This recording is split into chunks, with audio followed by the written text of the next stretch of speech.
Hello, hi, hey everybody, welcome to the show.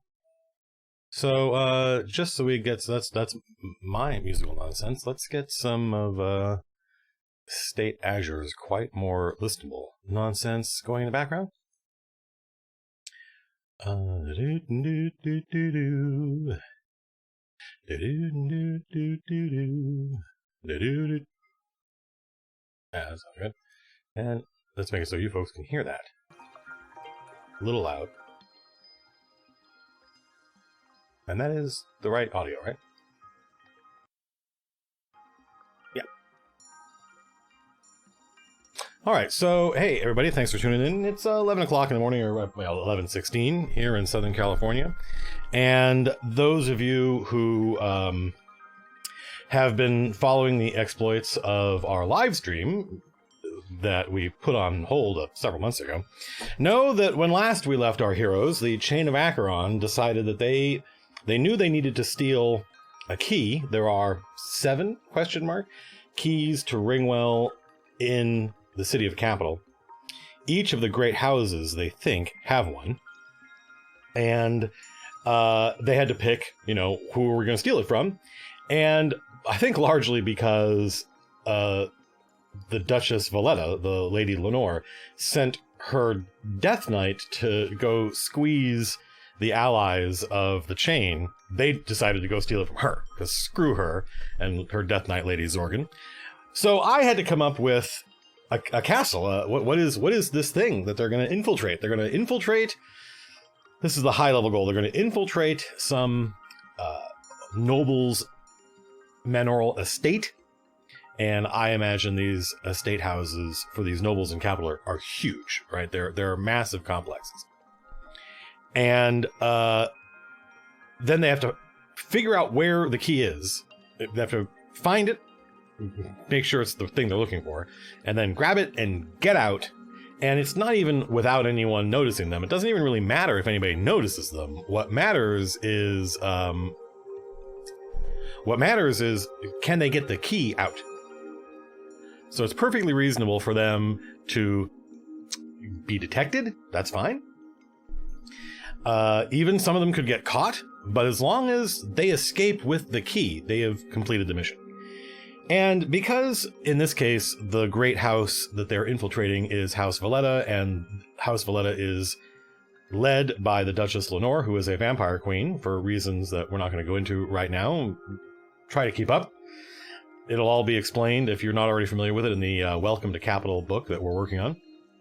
I thought it would be a cool idea to use the Strahd's castle from Curse of Strahd, and that's kind of how this all got started. Is over the break, I was going through the process of adapting Curse of Strahd to my campaign, so that Castle Strahd, which is a really cool, and has been for 30 years, a really cool set-piece dungeon, thing you explore, dangerous thing you explore,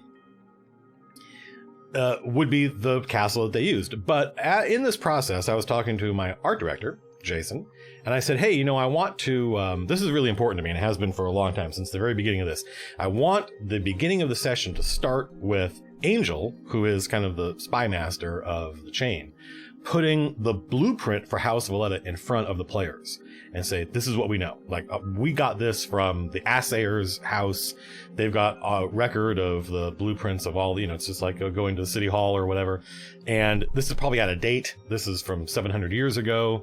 All right. So the information isn't perfect, but at one point this map was accurate. And then the players are going to sit there and go, okay, and Angel's going to say, we don't know where the key is. It's probably here or here or here. And that's the kind of shell game, is that one of those answers is going to be correct, right? Angel is not, his information is not perfect, but it's not explicitly wrong. And then so that creates a whole bunch of great opportunities. When they get inside, do they split up, or do they go 1, 2, 3?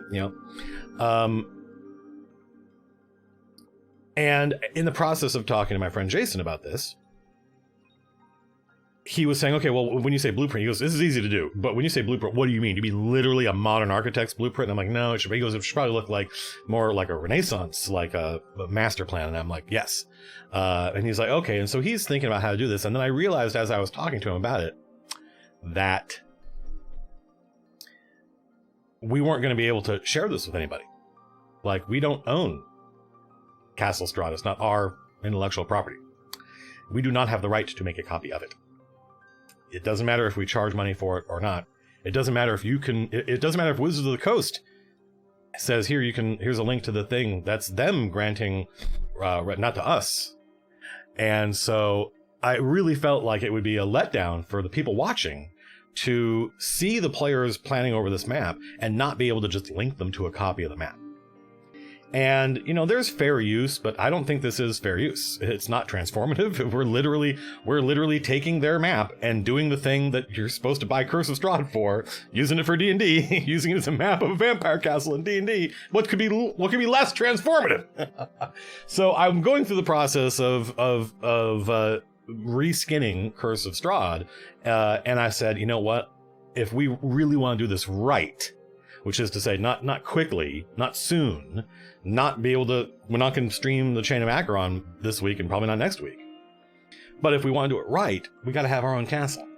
We got to have our own castle that belongs to us so that we can do what we want with it. And we could charge money for it. We could put it in another product. We could give it away. We could give parts of it away.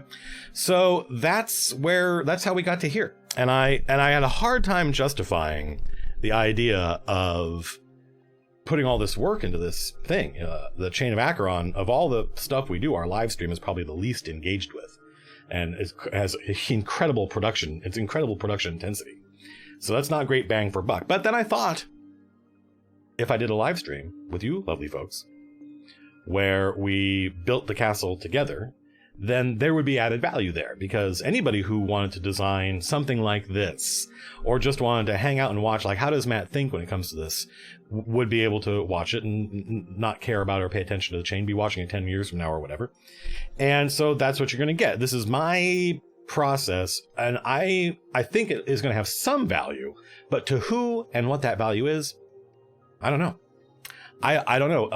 I'm always open to the idea that when you get started on something and you start working on it, that you might, in the process of doing so, realize, I'm going about this the wrong way. This isn't working, or it produces something that's not awesome. So there's no guarantee that what we do today is going to be fantastic or even really useful, but it will at least be an honest, real process of how I do my stuff.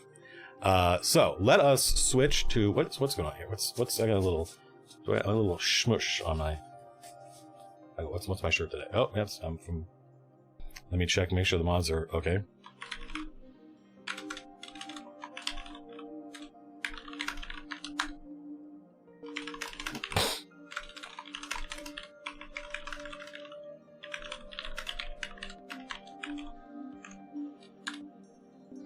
So let's switch views and take a look at the most terrifying thing you can show a writer, or indeed, I think, any artist. A blank page.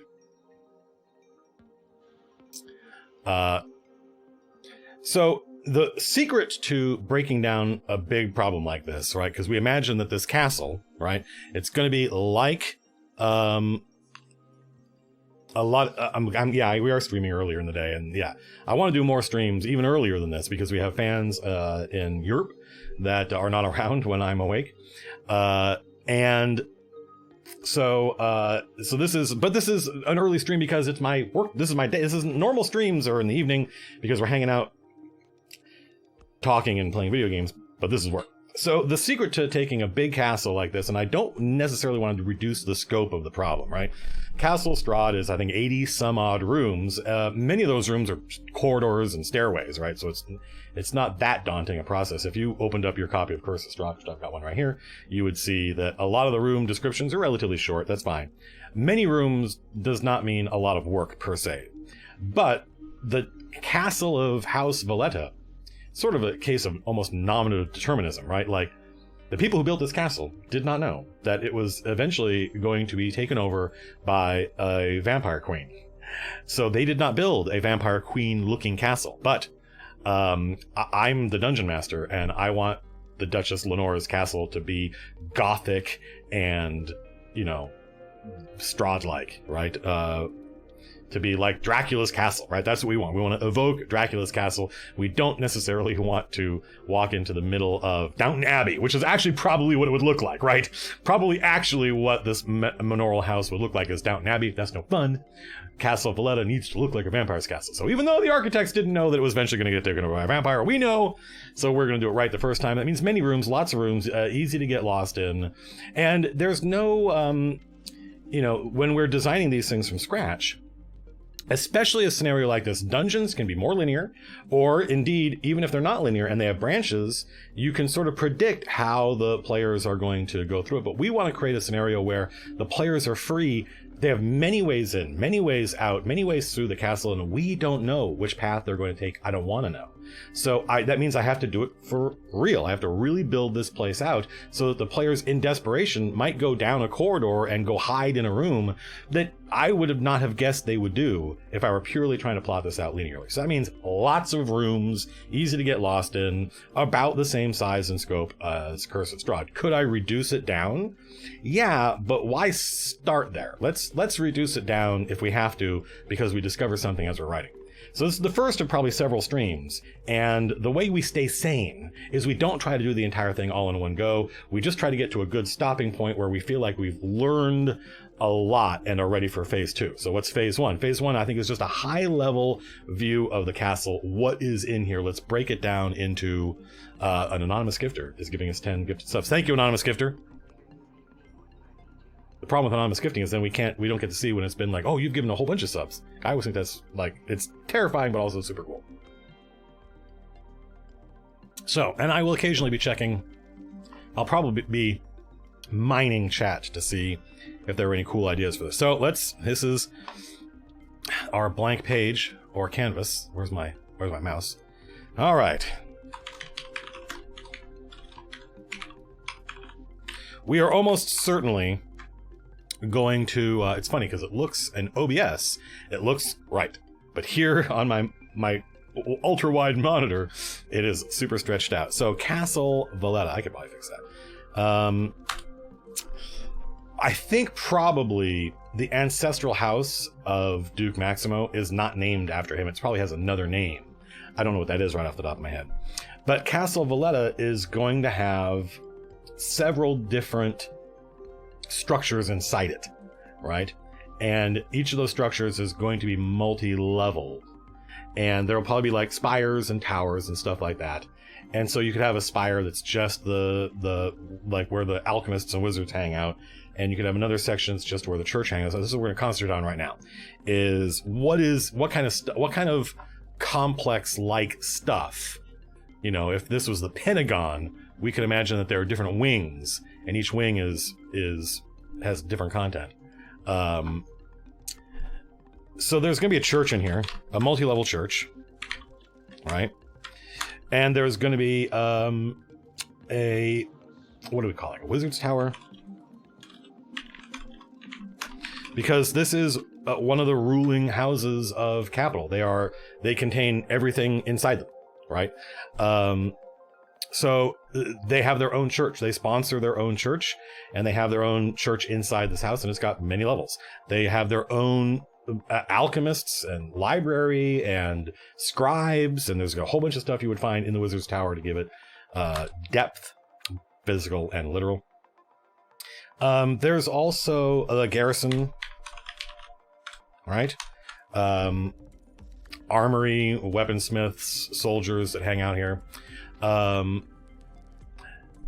Is Castle Valetta a stronghold? Absolutely. So, go away. And there's also the noble quarters, meaning where the family of Duke Maximo live and all the things that you would need for that. And then there's also the servants' quarters. And each of these is multiple rooms and probably multiple levels. And you can already start to see how we can take this large problem and break it down into many smaller problems, right? Because we already have 1, 2, 3, 4, 5. So let's imagine we want 80 rooms, right?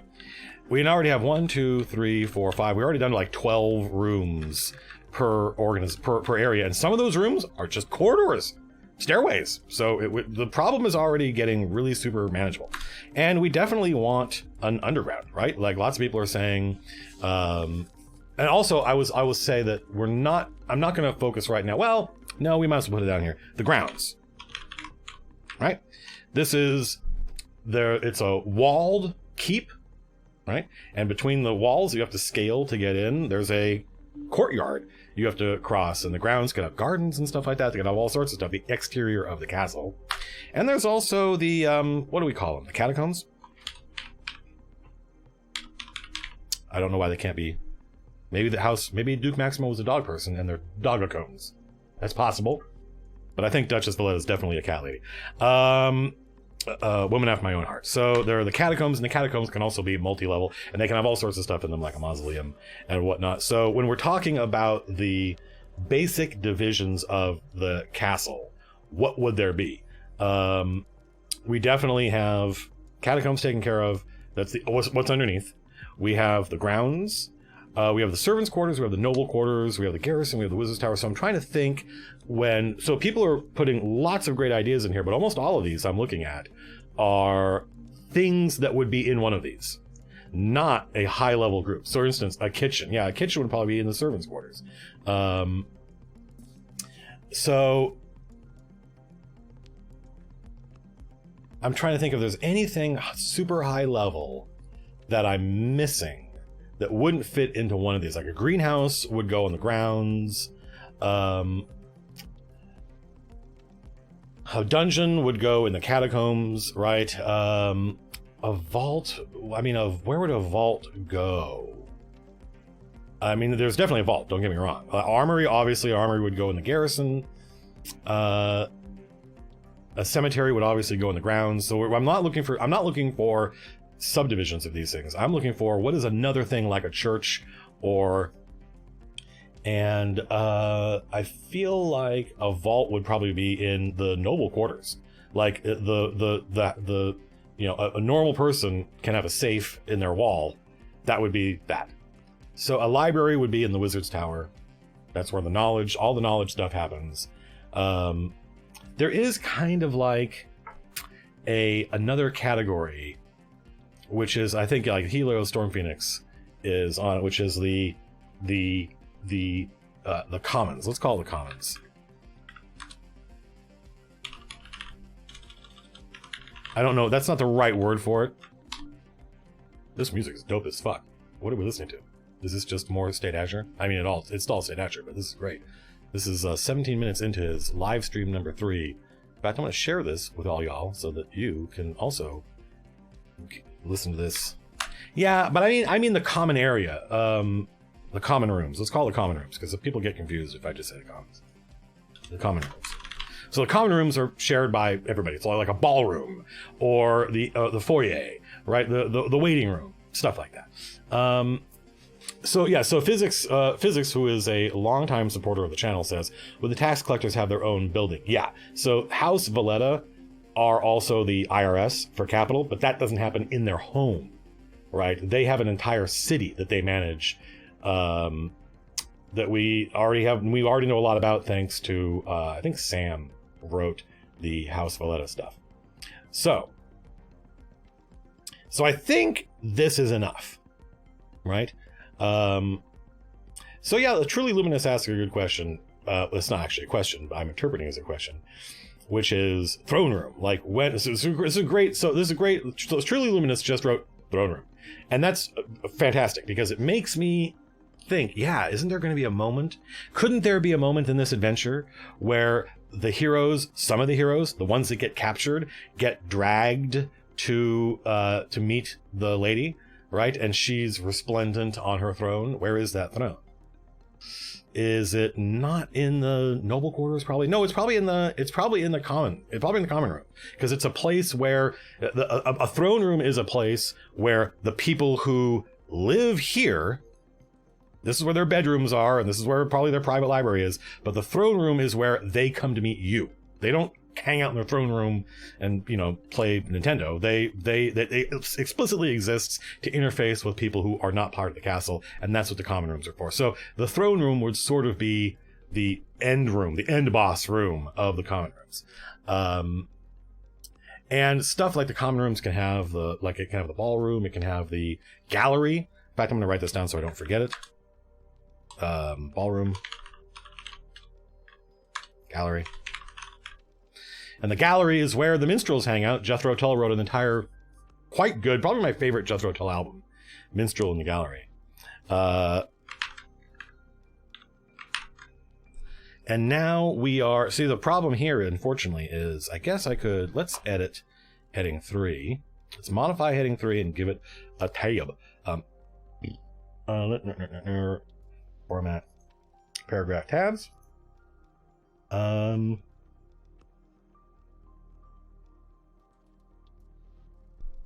How do I add a tab? How do I, no, I don't want, no, what I want is a paragraph style, I think.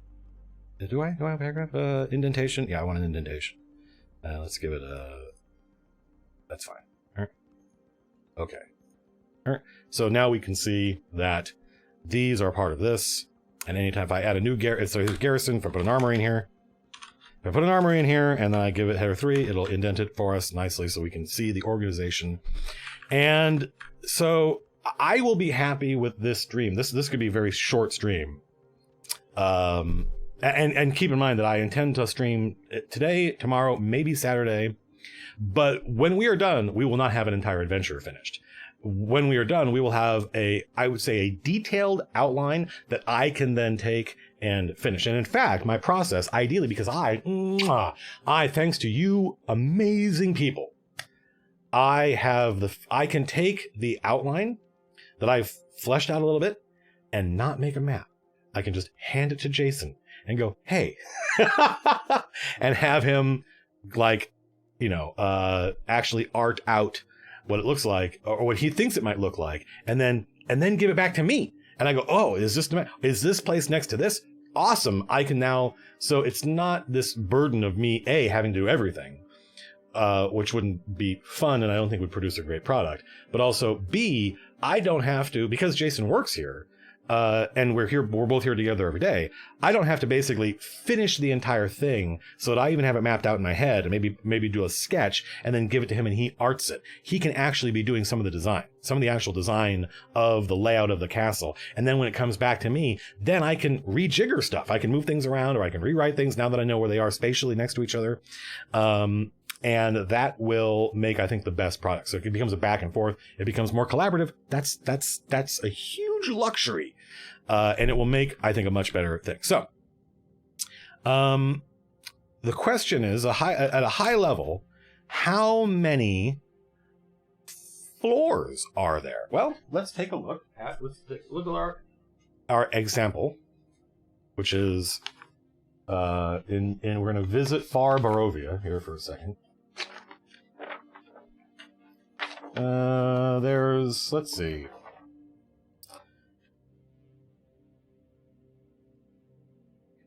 A lot. 1, 2, 3, 4, 5, 6.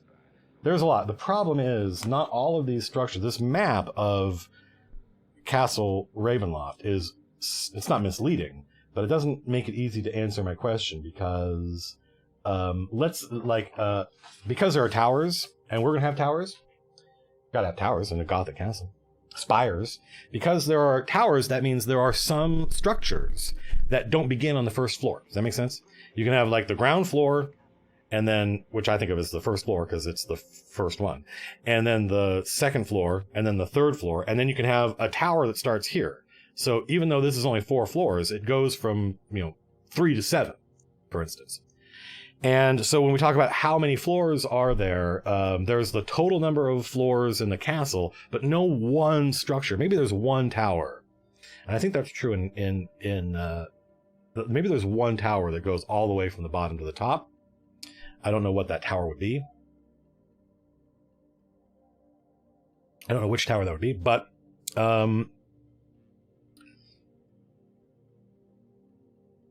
this is a complex, and each of these complexes has many floors.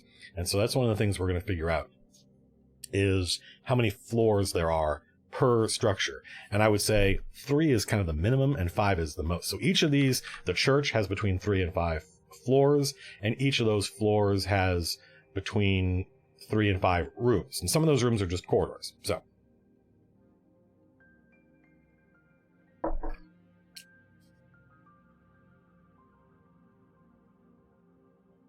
do basements count as floors? Yes.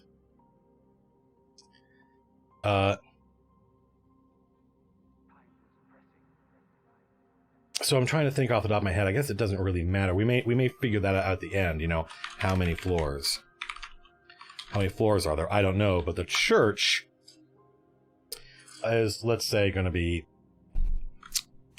5 floors. Maybe that's too many. I don't know. What kind of things do we find in the church? Well, there's certainly the chapel, right? Where people come and worship. You know, a publicly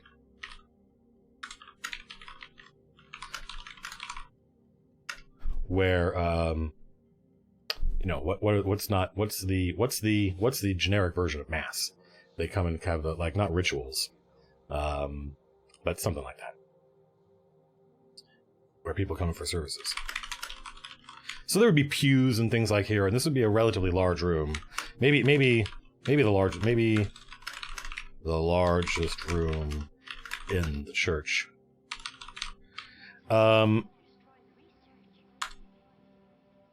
This is kind of weird that this paragraph is not indented, but I'm not going to worry about that right this second.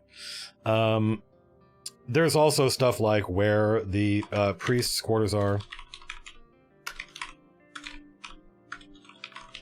There's the church library. Well, there's a library. Let's call it the church library.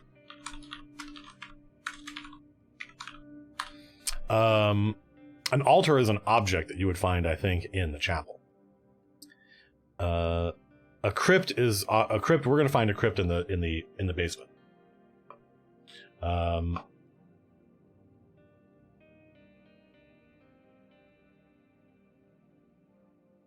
Yeah, we could definitely have the main chapel, and we could have the noble chapel. A smaller private room for the priests to perform.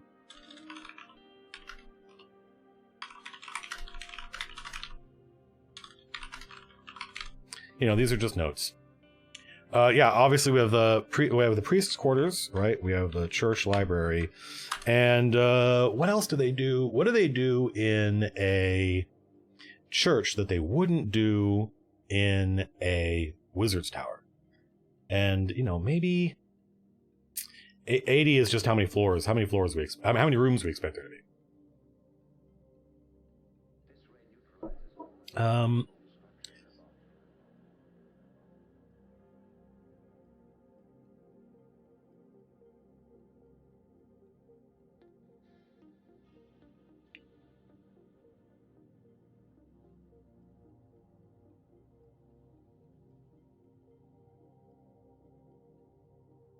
Thank you for the gifted subs, Chief Gun Show.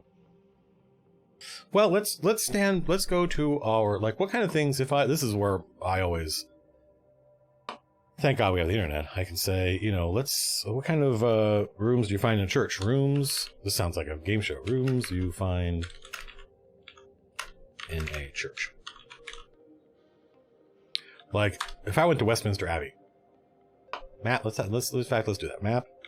Westminster Abbey is much larger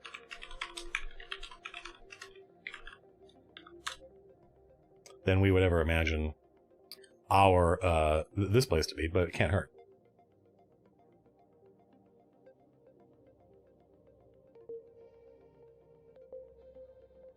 It's huge. See, the thing I think is that a lot of these buildings are mostly empty.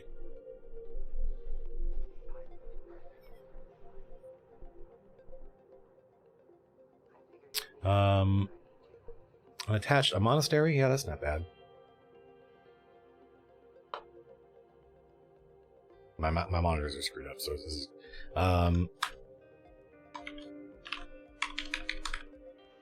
And we can put like apothecary is fine. There could be more than one apothecary in this complex. There could be the church apothecary, and there could be the so I think you folks can't see all this, but we do have stuff like catacombs. And when you're thinking about what's here in the church, you don't want to steal stuff. You don't want to put like a mausoleum in there, because then now what's going to be in the catacombs? Unless this whole place is mausoleums everywhere. So that's not how you spell monastery. Monastic. Apothecary. I don't mind there being more than one apothecary. And then,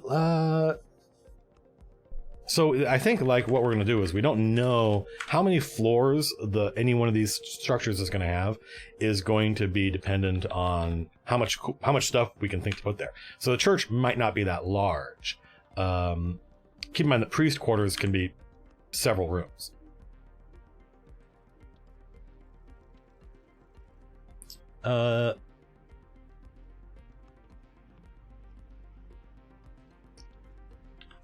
People are free. All right, we're reliquary, sure. And then at that point, I feel like anything else we cram in here. Yeah, definitely. I mean, the church is the church is definitely a church to a specific saint. I just don't know which one.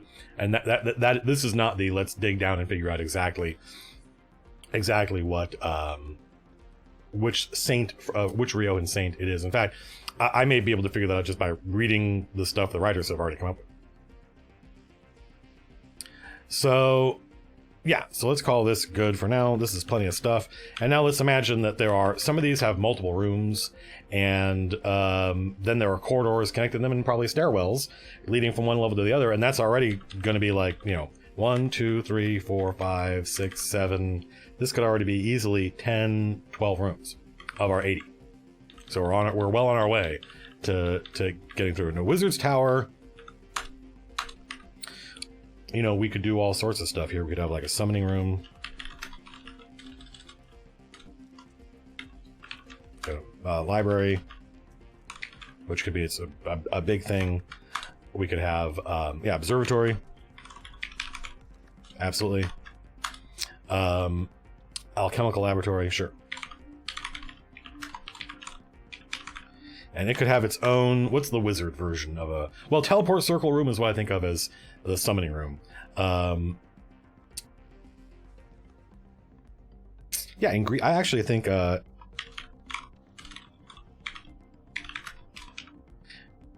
not how you spell ingredient. Ingredient storage would be a big thing. Actually, storage could be... any of these things would need storage. And so we can imagine that... and in fact, should we put that on the list? Because even though like we don't want to leave it off, we don't want to end up with a place that is implausibly lacks the utilitarian stuff that you would really need.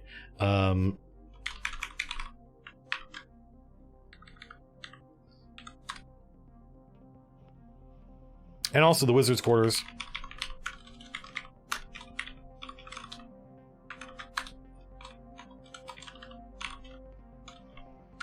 Apprentice quarters. Why not?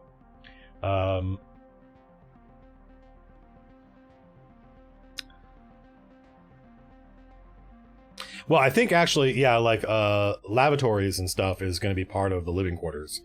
They do have garderobes, and they do have garderobes that empty down into the sewers. So they have a combination of sewers and.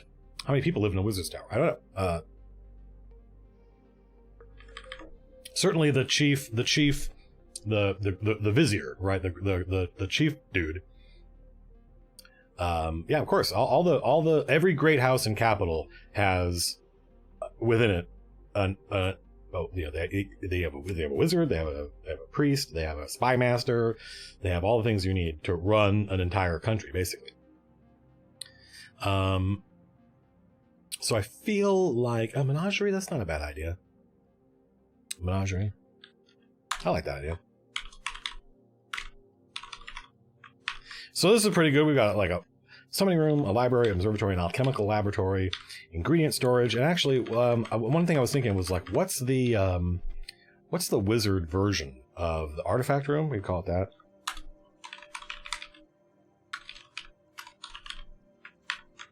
And I think we could kind of, we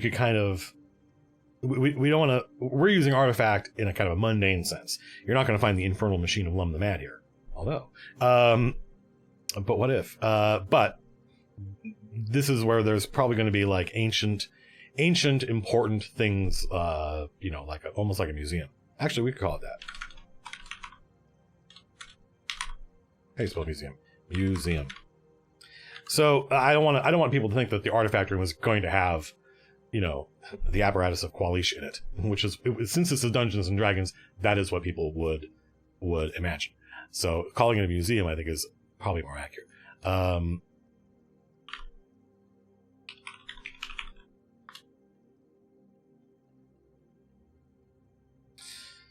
Is there a school in here? No, I don't think so. I think if House Valetta sponsors a school, and they almost certainly do, it's not going to be literally in the castle. Remember that these people govern an entire city, which we call a district. And so they have all sorts of stuff that they sponsor, that they manage. This is their house. This is kind of the capital city of their country. So this is plenty. This is plenty right here. So what kind of stuff we're going to find in the common rooms? Well, there's the entryway. Right. There's the greeting room. Let's say, or receiving room. Guest quarters.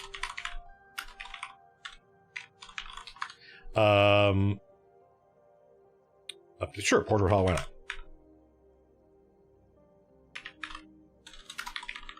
Is that how you spell portrait? Now, keep in mind, I think probably the portrait hall and the entryway might be the same thing. Definitely dining hall. Do we already do? No, we haven't yet. Okay. Dining hall.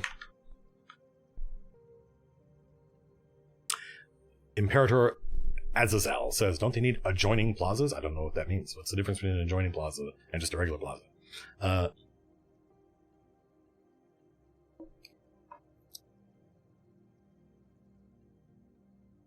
Tyler says, just as an aside, of course, this is your idea. Well, actually, this is your idea, I think. But the school idea is the one I've read a lot about in different books, where the castle has 2 or 3 scribes teaching children. So we're like, back when there was Duke Maximo, and there was family here perform. When a family lived here and they needed to educate their children, where would they do it? Would they do it in here, or would they send their kids to like a boarding school? They would probably do it here, but I think they would probably do it in the noble quarters. The servants would come to them. The servants come to, like it used to be until very recently in human history. The doctors came to you, and you told them what was wrong, by the way, and you told them what to do.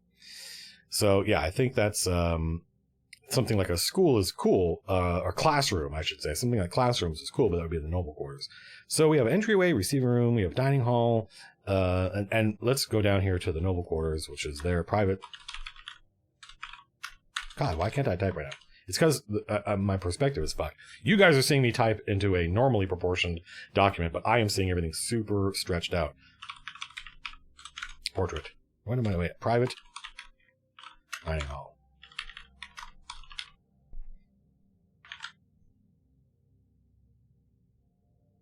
This is gonna take a while because there's all sorts of stuff we need to figure out, and it can be daunting to think about. Like, these rooms have to have content. We have to have traps and encounters and characters to meet and stuff like that, and that's all going to go in here somewhere. And when you think about that, it can be really discouraging because we're so far from it. But this is the process: is you take it and break it down into tiny little chunks, and just try to get happy. Try to be happy with the progress that you're making.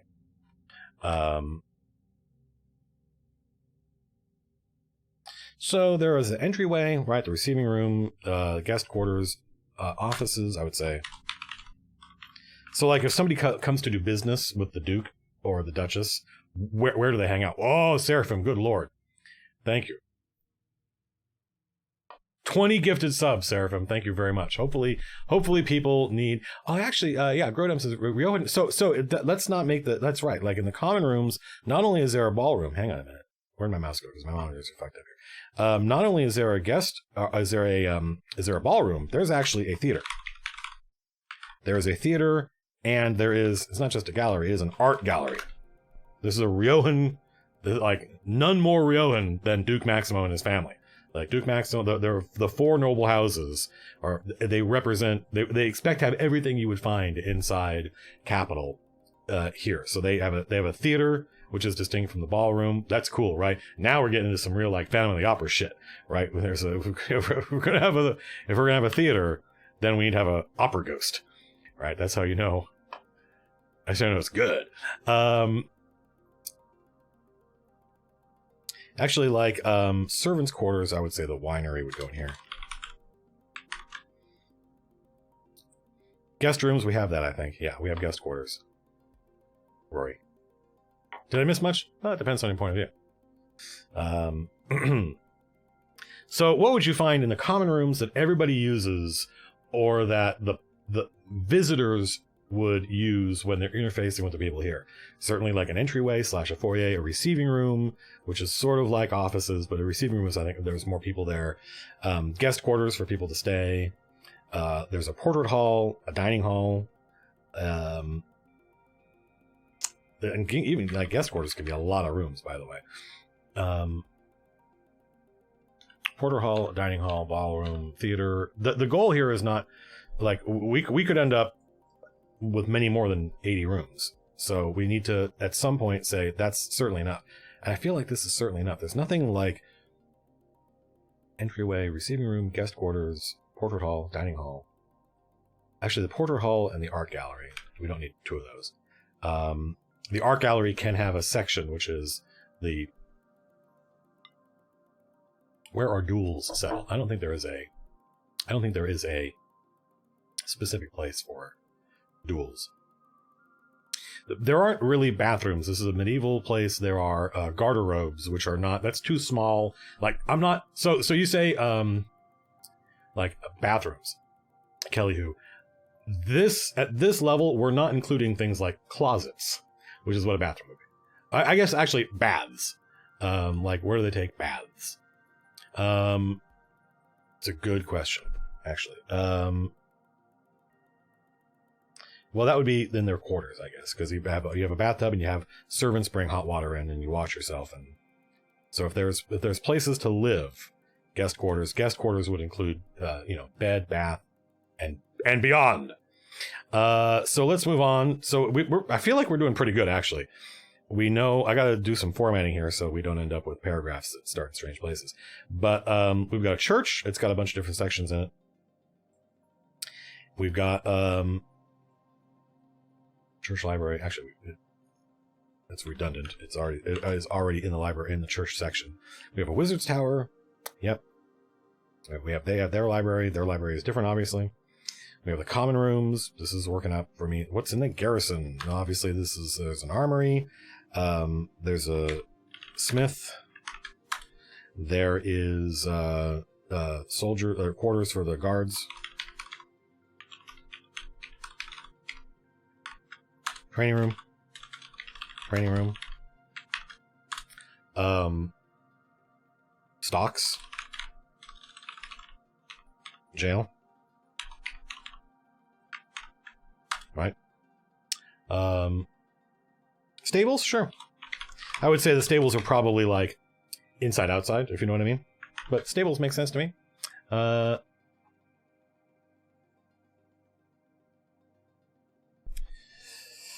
Well, stables, and yeah, how about a kennel out here, and also where do they put the mews? Right, that'd be out here. Sounds good to me. Sure, mess hall. They wouldn't call it that. They would call it the commissariat. When I know precisely what is meant by commissariat. What's a muse? Cybergecko says. Oh, you heathens. Muse is where you keep your hawks and falcons. yeah, they have their own on their estate. They definitely do falconry and stuff like that.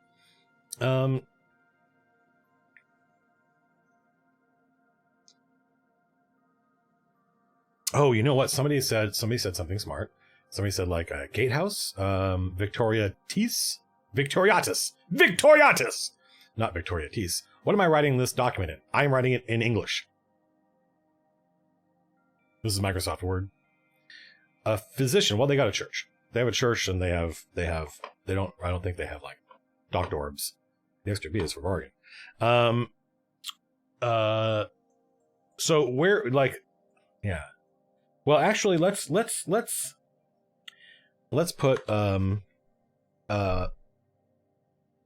what am I thinking? Like guardhouses.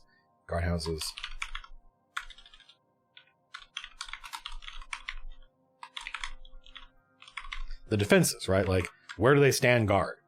How do they defend this castle? And those will be all over the place, by the way. Well, parapets are part of the structure. Battlements and parapets are part of the structure of the castle. But yeah, I mean, why not? Let's make sure that those are covered. And you can get weapon storage is the armory.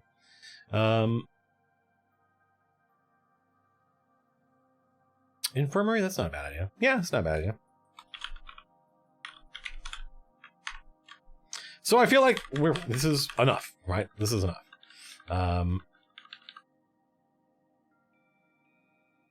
We've got a lot of cool stuff here. The garrison is cool. All these places have the opportunity to be really cool. Well, let's go to the noble quarters. I think this is going to be kind of boring, actually. Actually, did we write when we said common rooms? We did not write the throne room. I don't know what else to call it. I certainly can imagine it. I know what it looks like in my head, in my brain.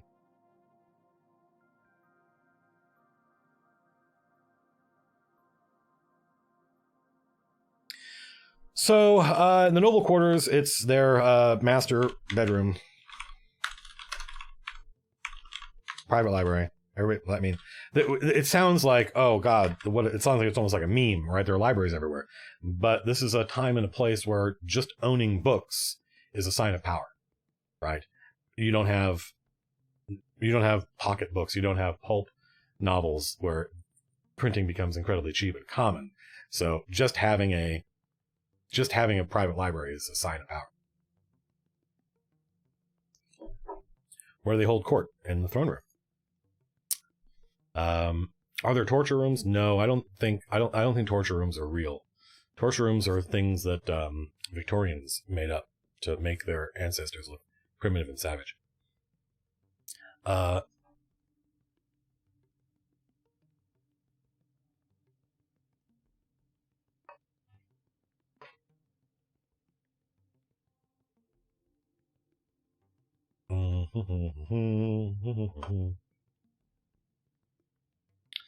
So what else is there? There's what else? What kind of stuff do I find? What would you find in a noble's private quarters, private bath?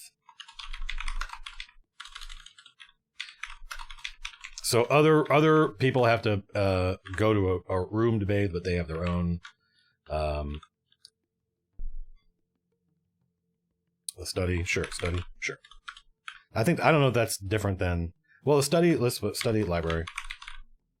And keep in mind, each of these can be multiple rooms. So don't freak out if in your imagination you're saying, well, where would they do this one thing? Well, it turns out they've got an entire castle they can do it in. They would use one of these rooms. Or they would use one of these, there would be a room in one of these places, right? So like their master bedroom is not necessarily one room.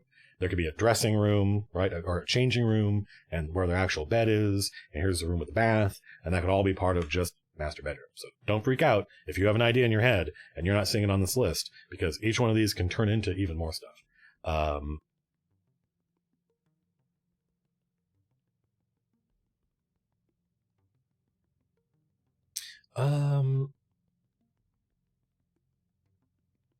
Actually, what would be the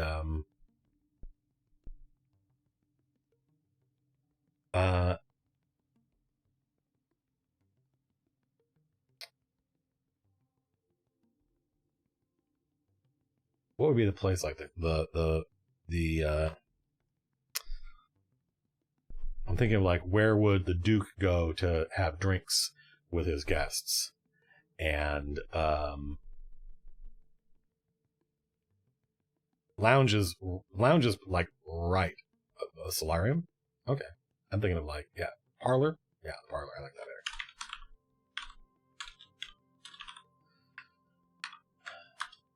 better. And there's drinks and stuff in there.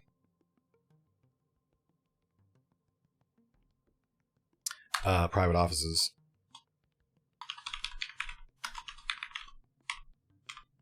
Private offices. And probably,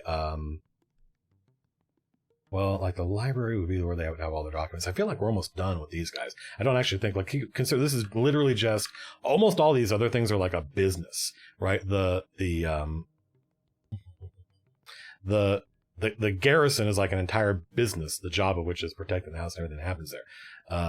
The Wizard's Tower is a business. They have everything you would need to do a whole bunch of different things, but the noble quarters are just where a family lives, so we don't want to necessarily go crazy. A nursery, actually, it's not a bad idea.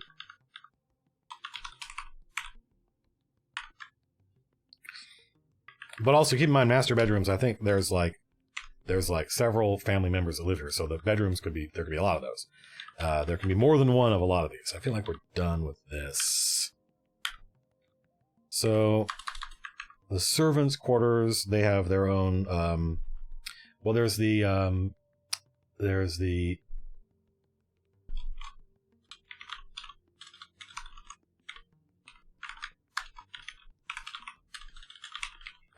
my typing is super not on.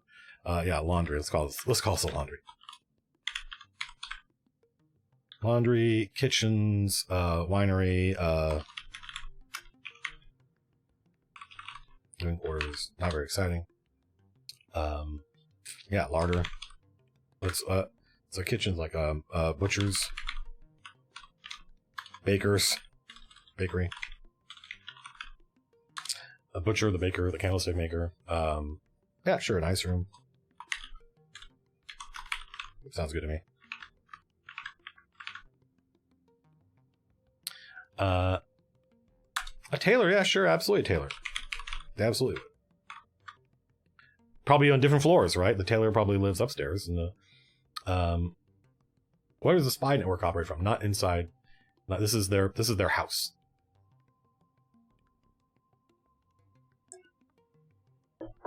Devoted to Mercury, that's a good idea. The idea that the servants, well, the servants' quarters are all going to be connected, and only the servants ever use those. Like the nobles never come down here. Well, they have a cook. Yes, that's what the kitchens are for.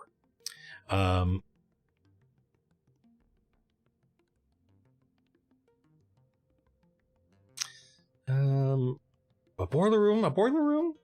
Yeah, I like that for hot water. Yeah, I like that. You know, so they have living quarters, they have kitchens, they have laundry, they have a winery, they have their butchers. Butchers what? Butchers. They have bakery. Super important. There's a great quote during World War I think it was, the British government did an audit of all the noble estates to see if there were savings to be had and more people to free up to go fight in the war. And there was some noble that they went to, and when they said, "Listen, I understand that you need a butler, and I understand that you need a maid, a major servant, and a minor servant. I need to do something, but do you need 3 pastry chefs?" And the guy said, "Damn it, man! Can't a man have a biscuit?"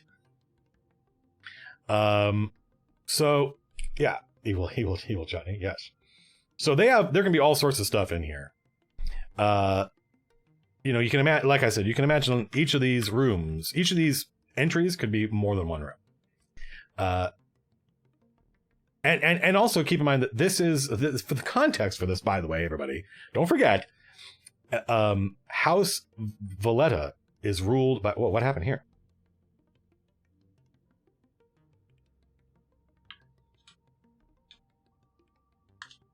That was super weird. Why did it put a Oh, Microsoft Word. What are you doing to me, Microsoft Word? Why are you giving me page breaks all of a sudden? House Valetta is ruled by the Duchess Valetta, who is a vampire queen, and almost everyone in this castle is dead. This is what's what I'm looking for? This is the whole city is mostly dead, thanks to what do you call it? So, oh god, this is fucking with me so much.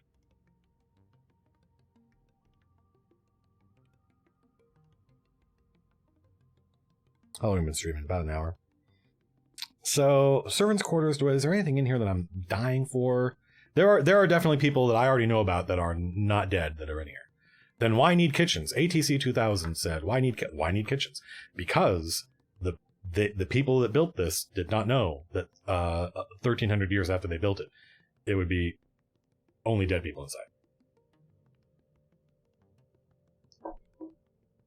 The wise Bantha says, where is the codex kept? Good question. I don't know yet.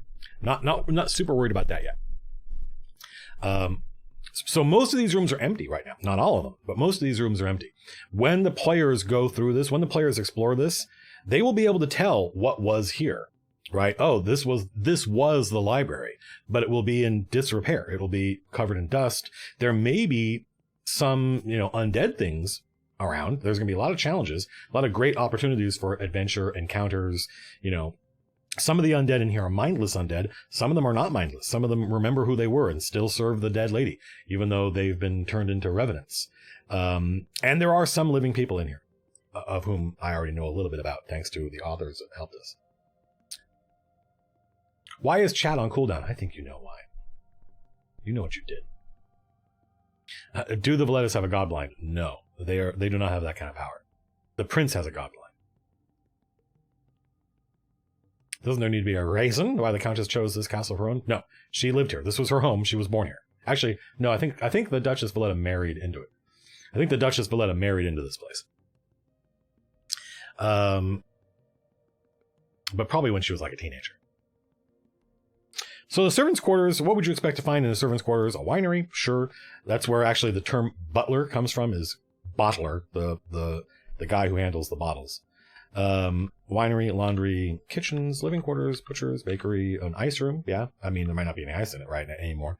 I do like the idea of a boiler room. A tailor, yeah.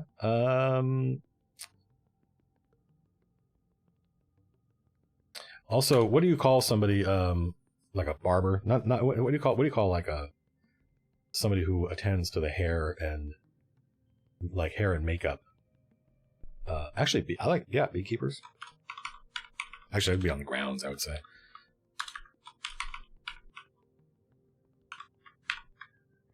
A valet.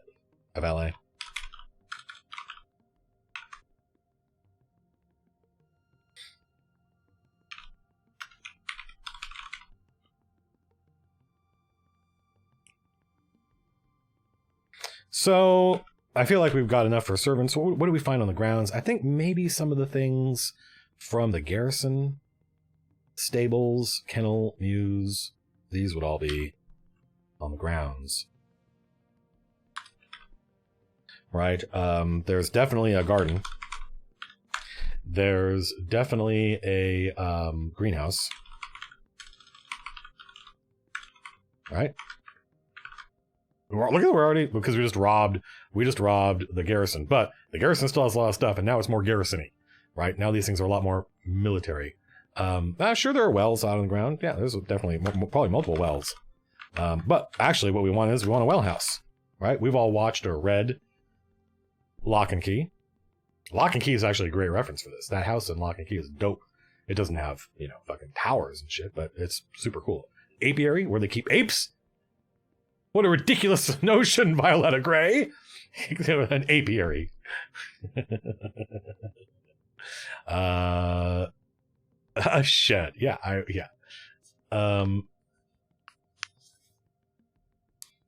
Dan Bookman, yeah, there can be more than one stables. The fact that I wrote the word stables here, it's not a stable, it's stables. We can have more than one.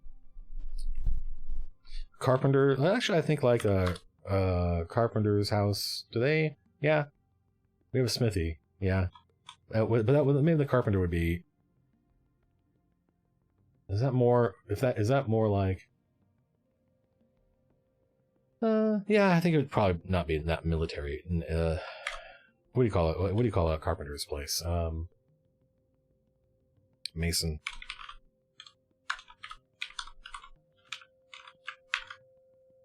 I'm not going to worry about what you call these things right now. A falconry, maybe? That's what this is. Yes, we already have that. Falconry is the thing. The muse is where you keep the birds.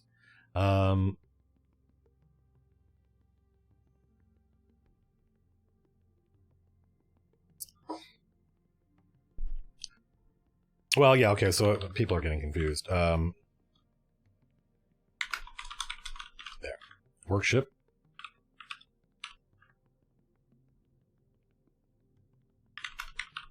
Sure. A fishery? That's not a bad idea.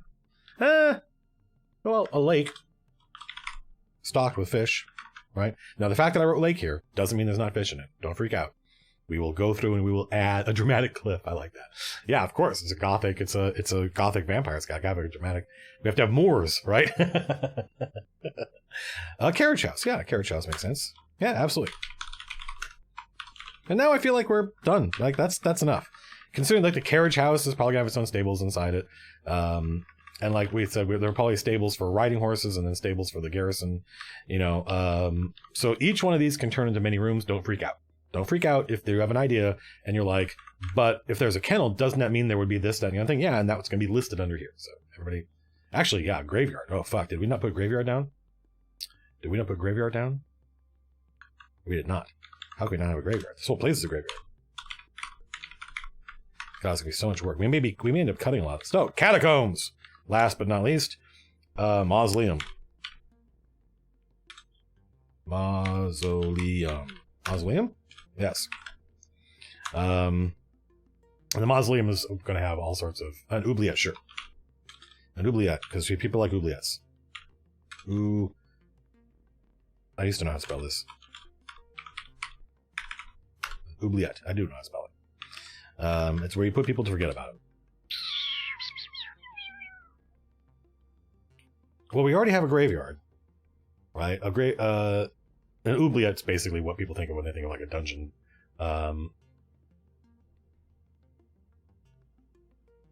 Yeah, the mausoleum is for the family. The graveyard is for people that serve the house and died here. Because keep in mind, generations of people live and die here, and some of them are buried in the graveyard. But the mausoleum is for House Valetta.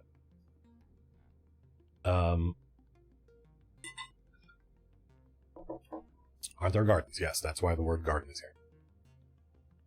Caves. No, I think caves is somewhat out of genre for something like this. Yeah, maybe the well, see, the thing is, like, so somebody asked a good question. Maybe the ice room is in here because this is underground. It's easier to keep things cool underground. That indeed may be true, but that would only be because the servants' quarters extends down.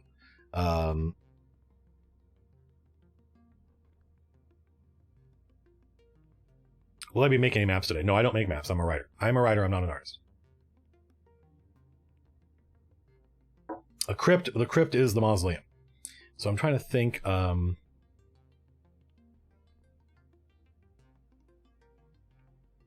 embalming room? Do they embalm people, or do they just not bury them? Vaults. What would be in the vaults?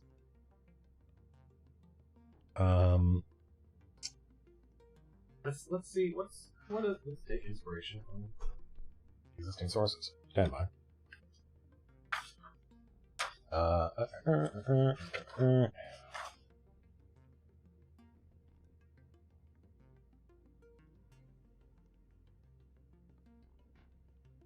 When in doubt, we're not the first people to make a castle.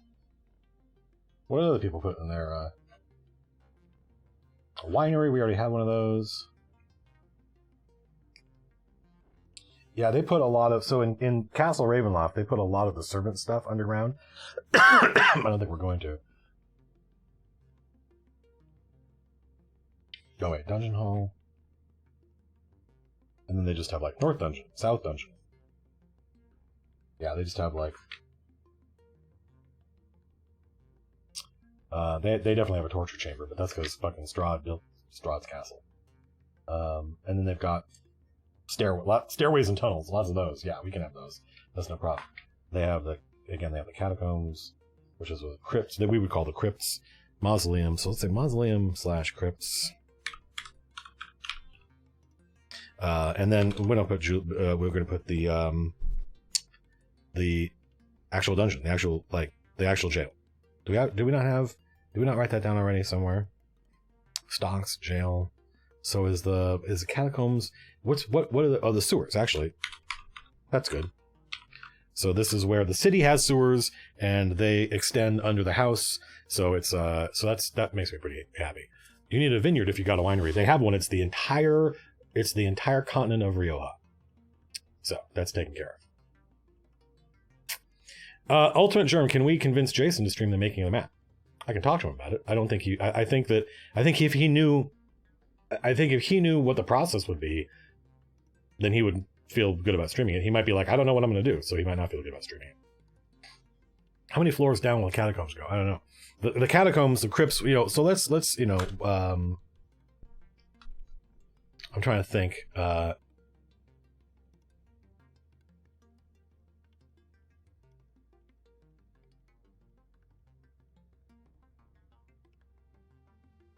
People want something like an under temple.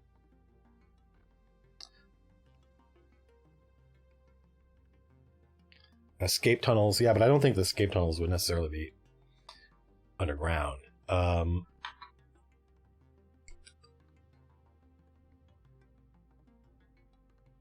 It's a good question. Where did she conduct so Low Charisma Bard asks a good question. Where did she conduct the undead ritual? Like when she read the book, where was the book? It's a good question. And if our design is good, we can just look through here and find the answer.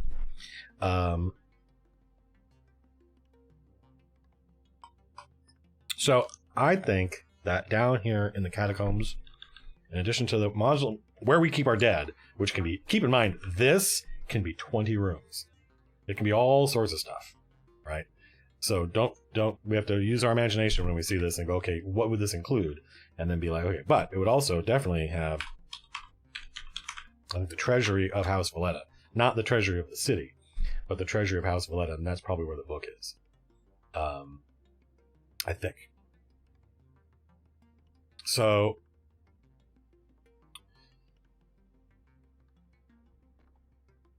this is pretty good. Like how many?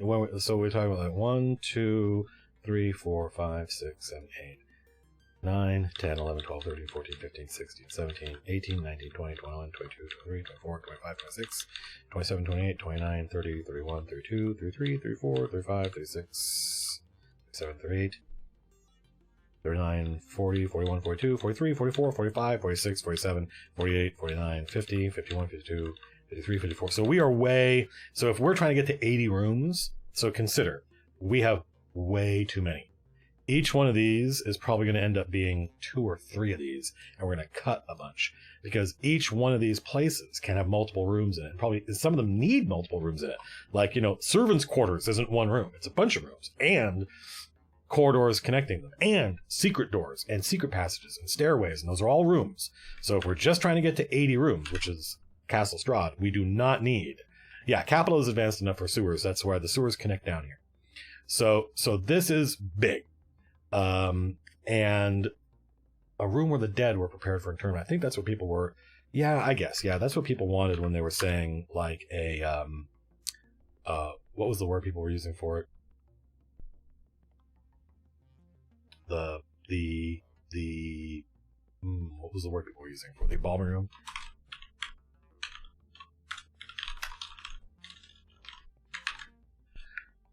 Mortuary, sure.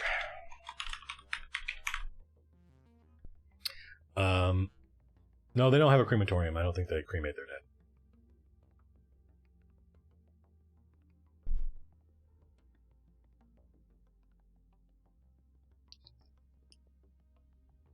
So yeah, this is just their house. This is just where they live, and it's big and it's important. But like Duke Maximo would get up in the morning and go to work, and he would leave the castle and go to administrative buildings elsewhere in the city. So it's not like everything the Duke and his wife ever did all happened in this castle. Nope, they ran an entire city, which we call a district.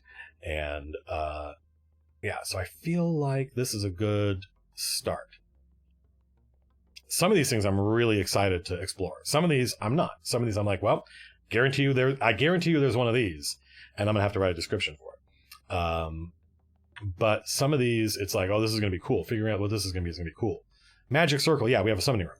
Yeah, see, so people, it's nice because when like somebody like Just Nonsense one goes, Magic Circle, good question, but I go, do we already have that? And if the answer is yeah, ballroom, yeah, we got a ballroom. We have a ballroom. So we've got probably in her private quarters, sure. People are looking for like secret rooms, hidden rooms, safe rooms, secret doors, bolt holes, ways to get out. Those will be in here, but they're going to require me knowing more about the map, and they're probably just going to be parts of other rooms. A bottomless pit. Gotta have a bottomless pit. One of the favorite things I ever wrote was when I was working on the Knights of the Dinner Table card game, which had lots of quotes from Knights of the Dinner Table, but also lots of cards that we needed to make the game work that didn't have anything to do with that we had to invent and make up. And one of them was the bottomless pit, and the quote I wrote was from one of the characters saying, "Bottomless pit? That's ridiculous. It can't be bottomless. Let me check this out." It's super. It can't be bottomless. Let me check this out. Famous last words. So I feel like we're done for today. We've been streaming for an hour, and we have a pretty good list of what we're going to find. Now, keep in mind that each of these places, each of these level 2 headers, the Wizard Tower is multiple levels. It's multiple levels and in fact, the Wizard's Tower, the lowest level of that tower might be 30 feet off the ground because it's literally its own thing. And the way you get discouraged when you're doing something like this is all you do is think about the next bit, and you never get it, and you get overwhelmed. And knowing when the first session is done, okay, I'm done for today. I'm not done. I'll probably go and monkey with this stuff a little bit, but I set a relatively straightforward goal. I know some of you showed up hoping for this huge, elaborate thing, but that would just get discouraging. So then the next question is, what do we do next? And we start drilling down on these things. We start saying, okay, let's talk about the Wizard's Tower. And maybe I do a whole stream just on, let's design out the Wizard's Tower. What's in the summoning room? What's in the library? How many rooms are there? What's in the observatory? What do they observe? Why? When we talk about the church, we'll be like, what is the saint? What is the patron saint of House Valetta? I think I already kind of know the answer to that, right? And so I don't want to spend 6 hours doing this because my brain would dribble out my ears. But we have a really cool list of stuff. We know a lot about this castle already, and we're going to learn more. And then at some point, we're going to have descriptions for all these places and the things you can find there. And I think probably there's going to be we're going to do one pass at this where we build out the details of it. Maybe not. So we might make notes about we might say, okay, let's talk about the beekeeper, and we'll make some notes, blah, blah, blah, make some notes here. And that's not done. We're not done. We've just made notes about the beekeeper. And there's going to be another pass later where we turn it into a real description that we could hand to another DM and they could use it to run the game. But just at first, just what do we find here? What are some cool notes? What are some details here? And then once we've done that, once we have some high-level details about each of these places, before we go to let's write the whole thing out, which I'll probably do privately, we're probably not going to do that on the stream, saying what is the actual text for the beekeeper entry, everything that you would need to make this product, we'll probably go, all right, where are the traps? Where are the monsters? Where are the encounters? The players have to infiltrate here. Where are the keys that they're looking? Where's the key that they're looking for? What are the places that when Angel says the key is either here, here, or here? So I think, next stage, which might be one stream or more than one stream, I might do some of this offline because it could be kind of tedious and not fun to watch, is drill down on these, more details for each of these. And then once we've got that, what would you say your max amount of time I spend working on my novels when I was writing them? I don't know, I would say more than about 3 hours at a go at one sitting. And I gotta work on something else. But every once in a while you get the spark and you just write for 6-8 hours. That happens. But there's so much stuff to do here that I have the luxury of being able to switch. For instance, I'm going to go talk to Lars right now and talk about the Illrigger and see where the Illrigger is and what I need to do to get version 1.7 ready for the playtesters. So I feel pretty good about this. This is just a start. We're only 10% of the way done, and we got a lot of work to do. But I don't want to overload anybody, and a lot of this process is going to be offline, because actually writing out descriptions for everything is going to be kind of tedious, and I can get it. Me getting it done won't take that long. Me getting it done and explaining it as I'm doing it would take a long time. At what point in the process? That's a good question, Dan. I don't know, but after one of the next 2 streams, I think after either detail, I think after encounters. I think once we know what the encounters are. So let's imagine we're talking about the servants' quarters. What kind of stuff do we find in the winery? What kind of stuff do we find in the laundry? And say like, okay, we're gonna find the goods, the places to uncork, serve, store the good stuff, store the common stuff. Once we got that worked out, then I'll have an idea of how many rooms is this, and that. So yeah, we'll see.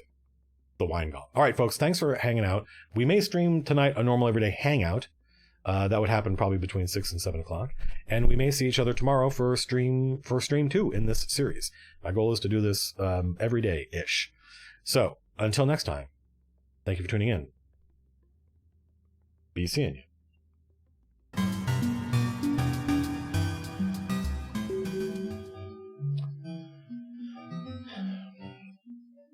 I know the timer says there's 3 minutes left, but the timer's not in charge. I am. Hello, welcome to the show. This is the second in the Castle Valetta world building streams. It is Friday. It's 11 minutes after 11 o'clock here in sunny, beautiful Southern California. It's a great day. And we got some work to do. Now, if you missed the first stream, you didn't miss much, but to catch everybody up, the Chain of Acheron are going to infiltrate Castle Valetta, the stately Gothic castle of the Duchess Lenore, Lady Valetta. She is a vampire queen. She rules over a dead city. And they're going to try to infiltrate it, find and steal the key to Ringwell, and then exfiltrate. Ideally without dying, but I'm actually quite I like the idea that it may require some sacrifice for these heroes to get out of Castle Valetta. It shouldn't be easy. It should be difficult. So Castle Valetta is a big Gothic castle modeled after the castle in Curse of Strahd, or like Dracula's castle is a great example, because I have to communicate these ideas to people that don't know what Castle Ravenloft is, like my friend Jason, who's our art director, who's going to be drawing this thing. So I'm like, it's a Dracula castle. So I was initially just going to use Castle Ravenloft, but the reality is, for presentation purposes and also I think audience expectation purposes, if I do something like make an elaborate player aid, a big blueprint style map for the castle so that I can put it in front of the players and say, all right, here's what you know the map of the castle, just like a bank heist, right? They can go get the map of the bank. Easy. That's the easy part. I want to do that, but I don't own Castle Ravenloft. It belongs to Wizards of the Coast. So I could do that. I could make a handout for my group. Easy. Unanimously forgotten. Thank you very much for the gifted subs. I could easily make a map like that for my players. And if this were just my friends and I playing D&D at home, I would do that. But the audience is going to want to see that map. They're going to want to see that map, and they may want to actually steal this adventure. That's kind of the premise of everything we do here, is that in some way you're going to get to use this stuff. And at that point, it meant I had to do it myself. And that meant delaying the return of the stream probably for a couple of weeks. And that did make me happy. I didn't think that was a good idea. And it did seem like this is a very production-intensive way of going about things, right? It's going to be a lot of work, frankly. But if we made our own castle, then we could sell it. There's a big banner just came across my chat, and it said, "Hype train incoming. You'll have limited time to earn exclusive emotes." I don't know what that means, but I'm not a huge fan of emotes. I think they're kind of gimmicky. So Twitch can go screw and stop trying to distract me. We got work to do. Yeah, if we actually make a castle, an original castle that we build from scratch, then we can do what we want with it. We could sell it. we could give it away. That seems less likely, but possible. But we could put it in a product, like we're already working on the Player's Guide to Capital. I think it's going to be called Welcome to Capital or something like that. And this would go in it, and that would meet everyone's expectations. And I thought, okay, well, that's a lot of work. We could monetize it. But if I live streamed the act of building it so that people who follow me would go, oh, that's an interesting way of doing it. It's not necessarily the right way of doing it, but it's a way. And now you've got an example of how you might sit down and build this could dungeon, basically. A big dungeon doesn't have to be a castle in your instance. And of course, it's work. This is my job. So instead of the kind of normal grabastic stream that we do in the evenings when it's just me hanging out with chat, answering questions, and playing video games, this is work. So it's 11 o'clock here at my time to get started. So when last we left our heroes, let's put some State Azure on.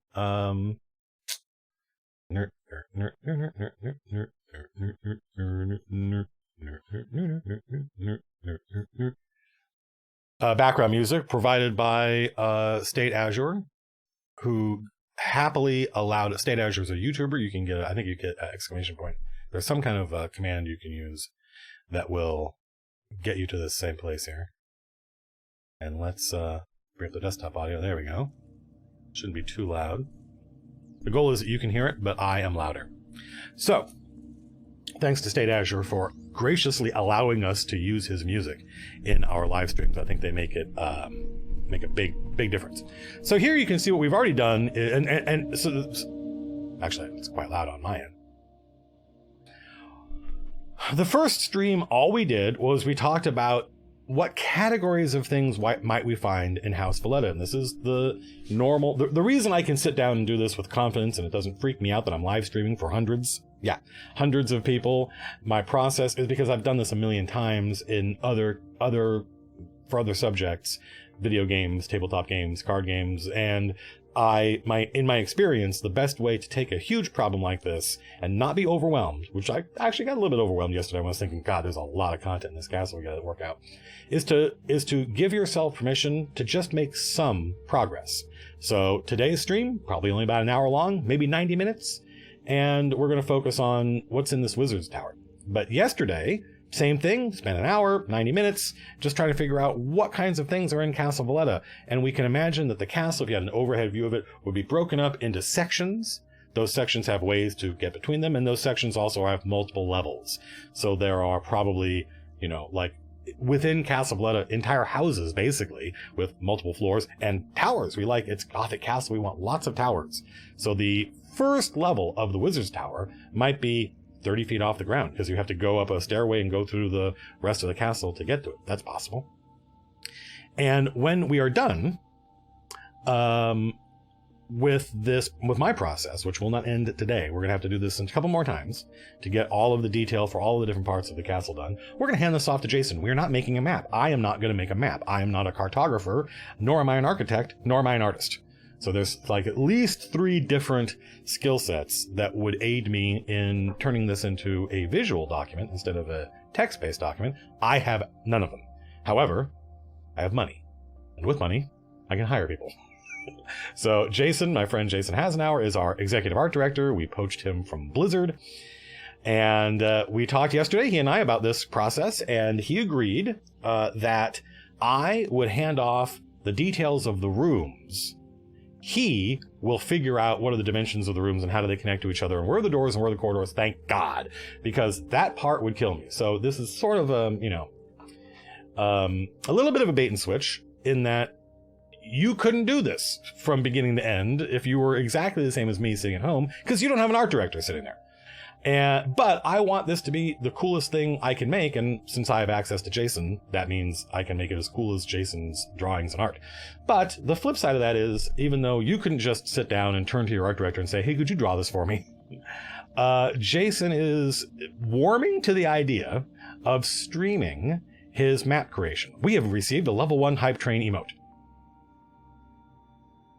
I do not feel that the culture of MCDM is well aligned with the culture of Twitch. You may feel differently, but regardless, So Jason and I talked about this, and he has no objection to streaming. His objection right now, and I think we can kind of, bring him aboard. His objection is a completely valid one, is that he is not used to doing what I'm doing, which is sitting here and creating while describing what I'm doing for you folks. And even me, I've spent, I don't know, how many hours have I done this? 20 hours, 40 hours, 60 hours of streaming world building stuff, including all of the capital streams, of which there were a lot, all the Collabora streams, of which there were a many. Even having done all that, I do believe that the quality of the work is diminished because I can't bend all my thoughts to the writing. I'm thinking about you folks and communicating what I'm doing.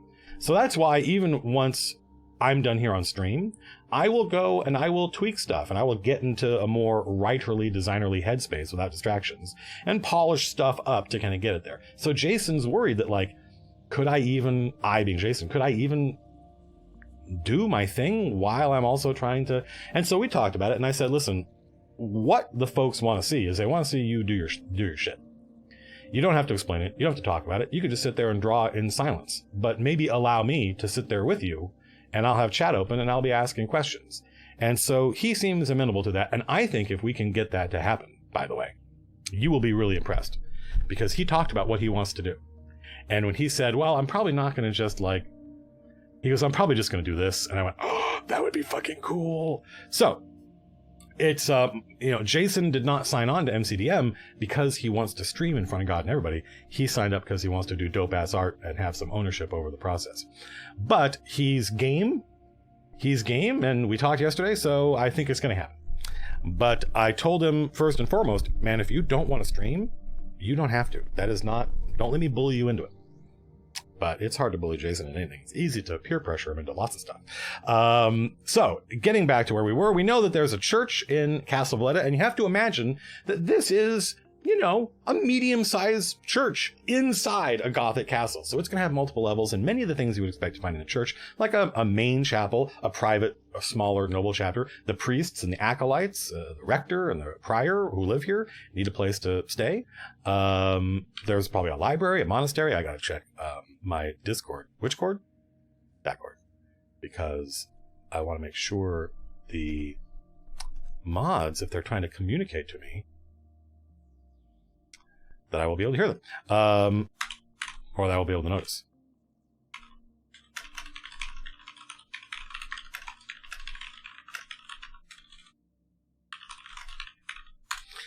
And those of you who have hung out in our live streams in the evening, which is just me hanging out with you shooting the shit, may notice that this is a little bit less interactive in that I'm not constantly focusing on chat. But I will sometimes be looking for ideas. Ooh, what would go here? And I will look and see what you folks think, and that will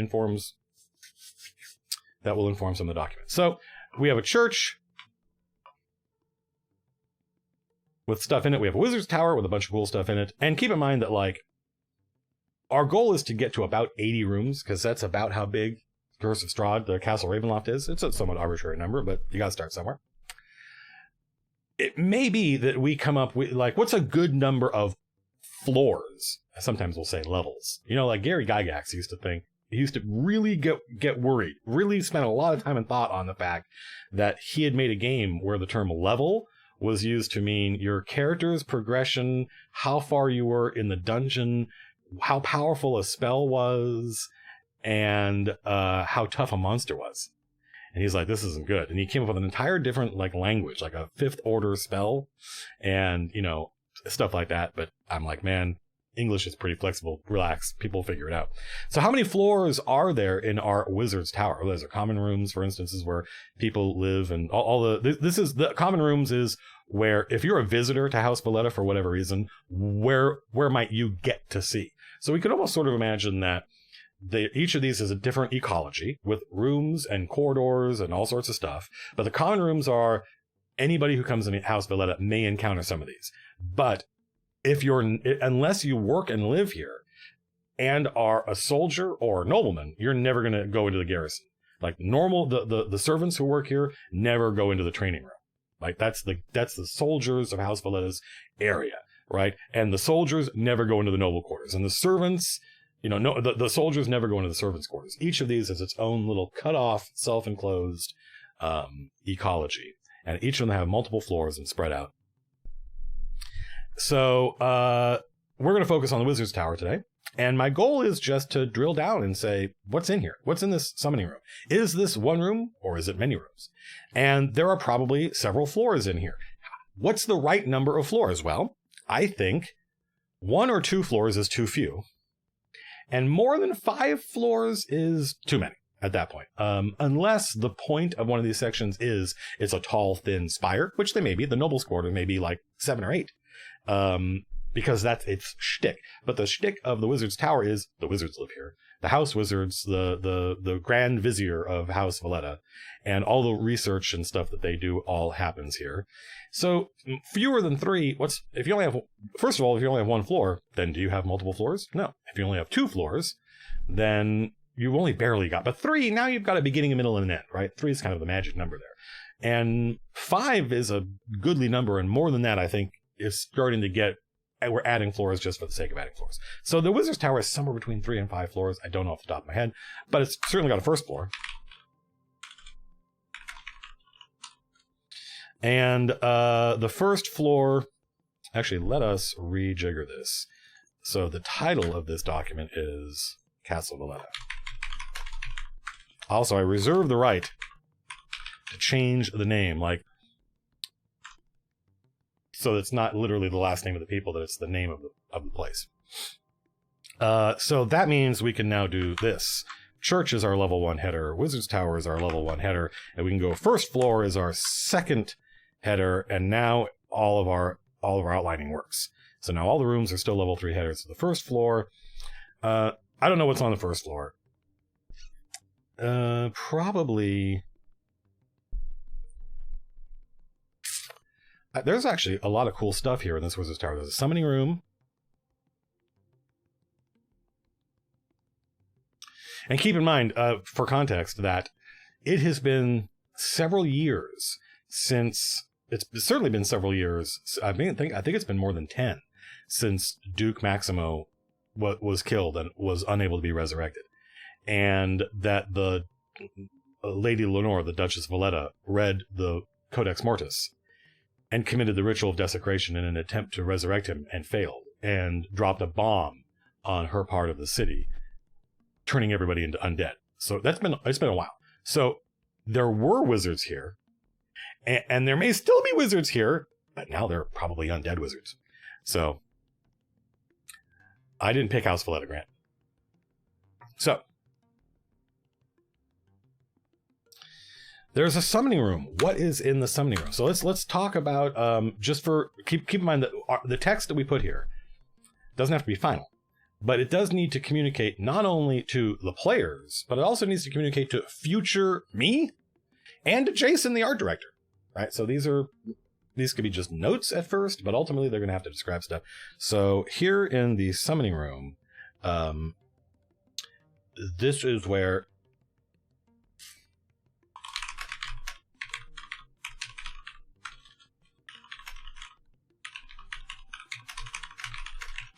work their magic.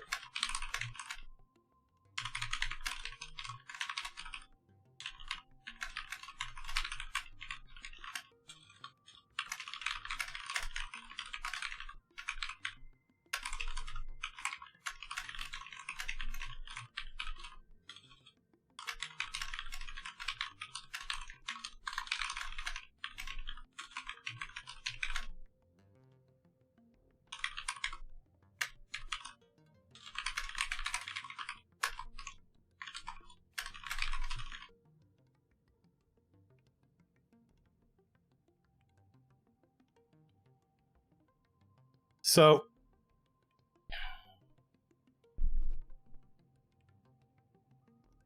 well, I don't know if it's a teleportation circle per se. The summoning room, I think of the summoning room as being like a laboratory, like Lawrence Livermore Labs, where they do experiments. But this is specifically summoning experiments. Like, hey, we need a demon. Oh, no problem. No problem, lady. We'll get on that. We'll get you. What kind of demon do you need? Type 3, type 4? And they go down to the summoning room and go, and this thing shows up. And it could also be useful for, so it says where the abjuration specialists work their magic Also, actually, some posture can make a big difference in it. Also, used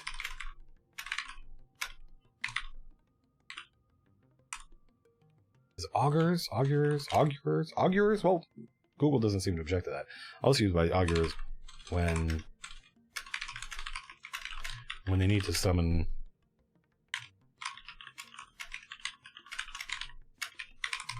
actually a demon or a celestial. Lots of cultures have demons. Not all cultures have angels, explicitly angels. So we can imagine that this is not a room that is unique to one school of magic. But what happens here when the abjuration special? This is where the abjuration specialists work in magic. Also used by the augurs when they need to summon a demon or a celestial to ask a question of. There are special wards and traps. I don't know what that means. I don't need to know what that means right now. By the way, we can just write this and move on. Frankly. There are wards and traps in case they summon something more powerful than they expected, or in case an apprentice gets in over their heads. Oh, you know something I wanted to write down that I forgot about? So this is classic Matt Colville. In fact, Joshua Yearsley, our editor, deals with this all the time, is that I will be literally in the middle of writing a sentence and go, oh, I got an idea. And the power of the outline, this is one of those things where I have a hard time.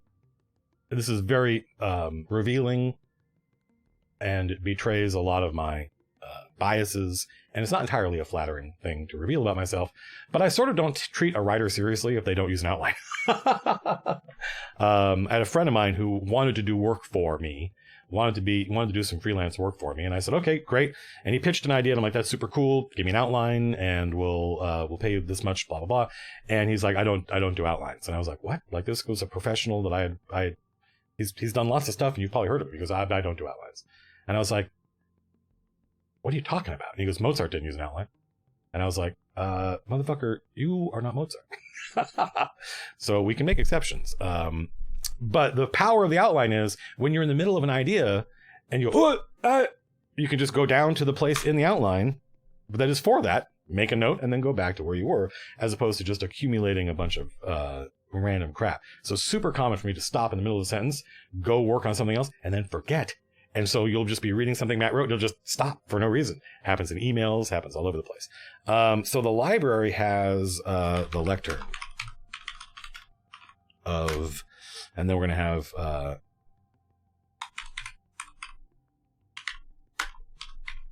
I don't know what that is. I'm going to come up with a better name for that. Lectern charge bar. You put a book on it. Let's put that in italics so people know it's magic. I don't know why italics means magic, but it does.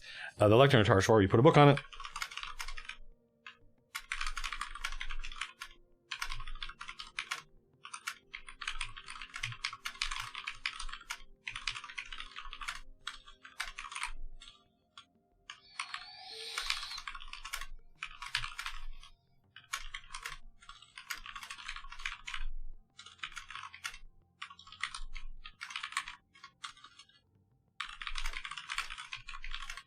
God, I can't type while people are watching.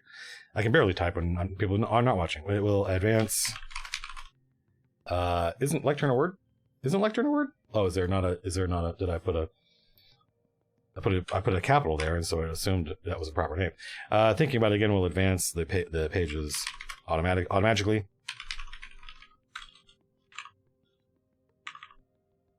To the next occurrence. So that's the kind of thing you would expect to find in a magical library, right? Bunch of books, hard to find subjects. I at least I can tell this is the book about this thing. I don't know. How long is it going to take? I don't know. It could take days. It could take me weeks to read this fucking thing. Okay, you put it on the lectern and it goes, and it will automatically get there. So that would be cool, wouldn't it? And it's also not the kind of thing it's useful, but not entirely portable, right? Love magic items like that. So it would be good for the Chronicle, Thalonial. The Lionel. Summonations. So is that a word? Summonations can be used to protect the house grounds. Well, I don't know. I don't know that that's strictly within the brief. I think in if you're talking about manifesting an ally, then you don't necessarily need a, what do you call it? You don't need a protective circle. That would be a different kind of summoning. Yeah, Zeshio, why not? Zeshio says, would there be more than one summoning circle? Sure, yeah. So the summoning room might have...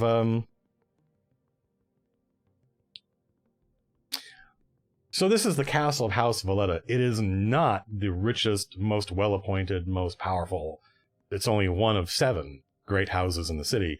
And when it comes to stuff like wizard stuff, there's way more powerful wizard stuff. So this is not the wizard tower of the city. So I got to be careful. I know this sounds strange, but I got to be careful not to just put like the dopest shit I can think of in here, because then there's nowhere to go later. Right? And there are lots of places in the city to go that are more elaborate than this. Where the abjuration specialists work, their magic also used by augurs when they need to summon a demon. There are special wards and traps in case they summon something more powerful than expected, or in case an apprentice gets in over their heads. So there is a there is a small bookcase.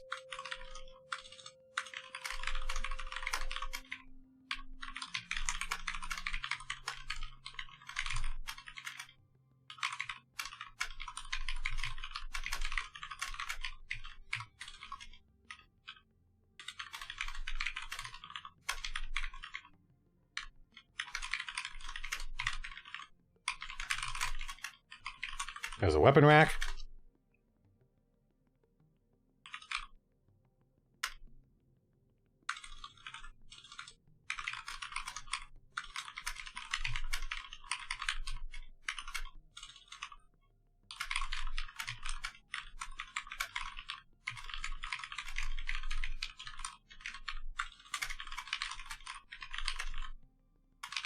And there remains in the rack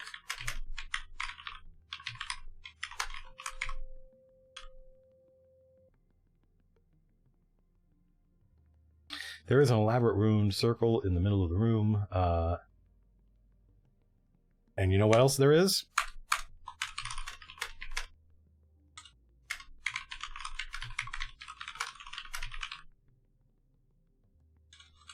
Smaller adjacent room with a half-silvered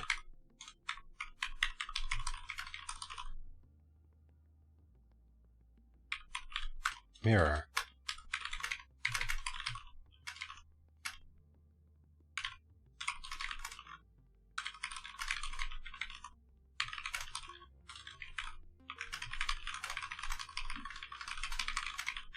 That's cool, right? It's like a, you know, it's like LA Confidential. There's a whole other room that you can sit in and watch this thing that's being summoned. And this room probably has wards in it. There's probably this room.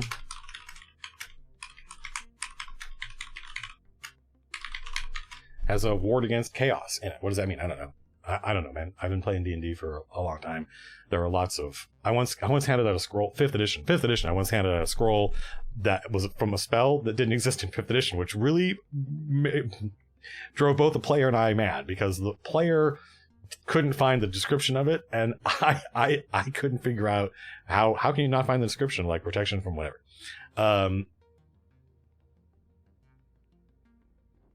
So I feel like at this point, does Jason have enough information to make a summoning room? Maybe. Is this on the first floor? I don't think so. But I'm probably not going to decide what's on what floor until I've gone through here, right? And then go, okay, now that I've described all these, and keep in mind, once we've done that for the music, once we've done this, 1, 2, 3, 4, 5, 6, 7, 8 more times, we're done for today. That's it. I mean, if it takes 10 minutes, maybe we'll continue. But I just want to... I got other stuff to do today. Let's break this up into bite-sized chunks. Does the divining scrying get done in this room or another? I don't... It's a mistake to imagine, QED42, that... This is super typical, by the way. Designers do this all the time. Producers do this all the time, right? There are 8 schools of magic, right? Okay, that we know that. If I'm designing some new, in this case, dungeon, and I say they've got a wizard's tower and they have a abjuration specialist room, the producer will say, well, that means we have to have 7 more rooms, 1 for each school of magic. No, that doesn't mean that. That's not how the real world works. And we want this to seem plausible. So this is not the Imperial College, nor is it indeed the Royal College of Sorcery, which definitely has multiple different entire buildings that are devoted to just one school of magic. So they just have a summoning room because I thought it would be cool if they have a summoning room. So they don't need to have, they have augurers, but the augurers can just cast a spell wherever. They don't need a special room for it necessarily. They probably have a couple of different mages working for them that have their own offices. But this is just a special room I thought was cool. That's all. There's a library.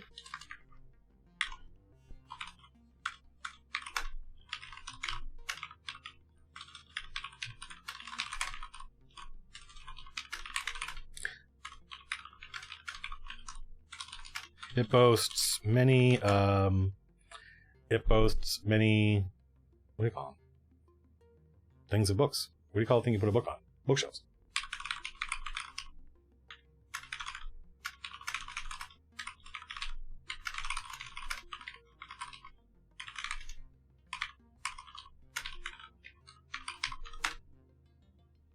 Let's see.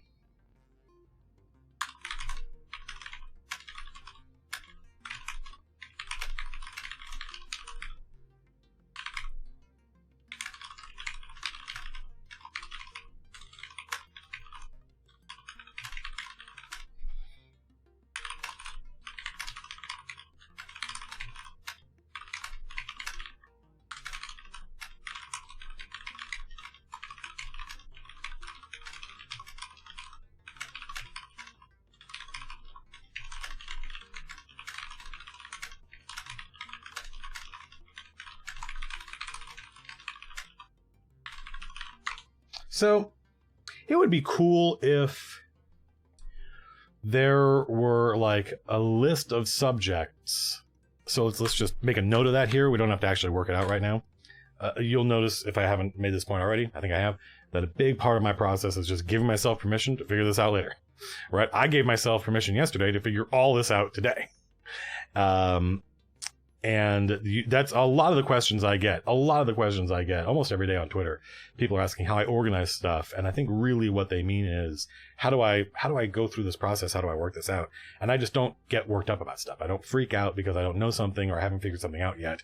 I just trust that the process over time will reveal it. So what can you definitely learn here?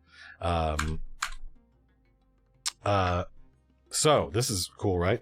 Still evidence almost a decade later.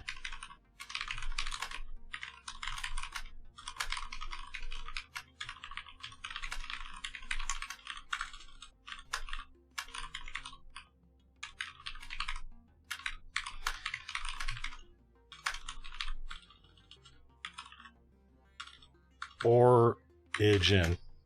Jesus.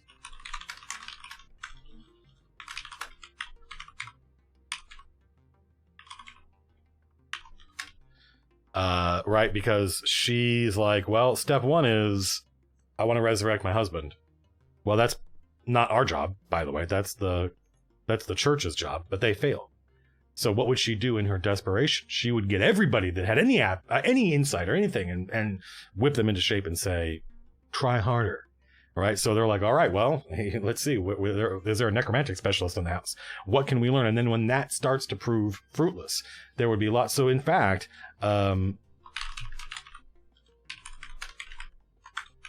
may now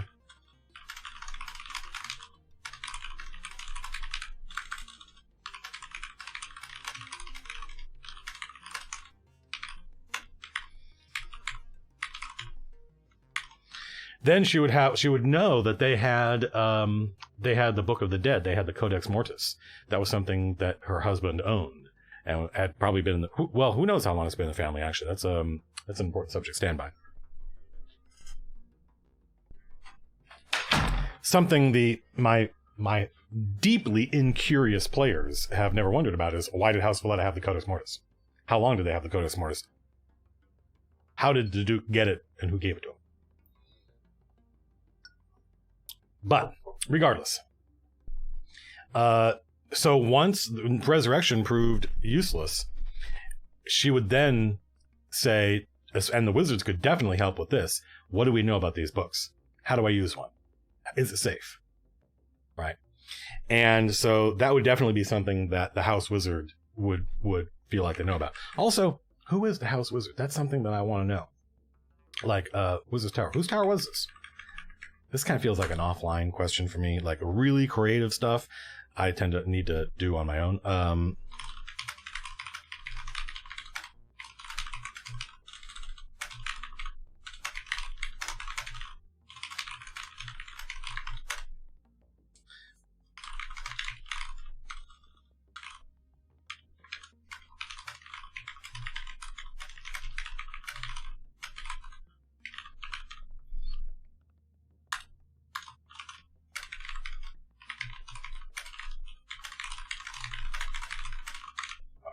What do they do?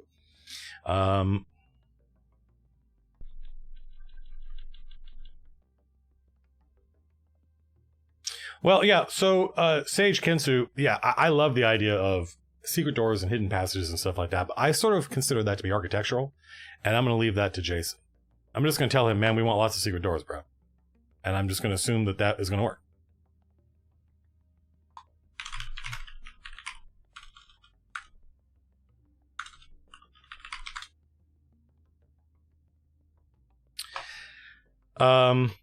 And Sage Kensu, it's a great idea. It's classic.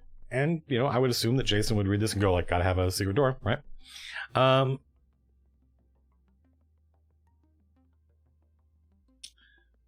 Probably Corsarian.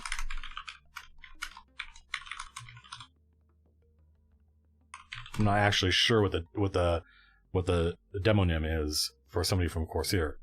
I've never really drilled down on that.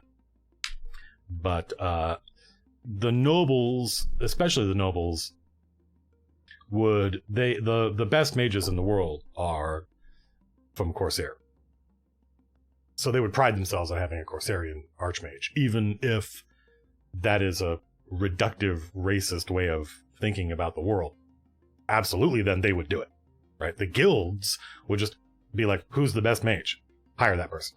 But the nobles would pride themselves on the appearance of having this, you know, and they'd probably want him to dress up like a fucking Corsair, like somebody from Aladdin or whatever.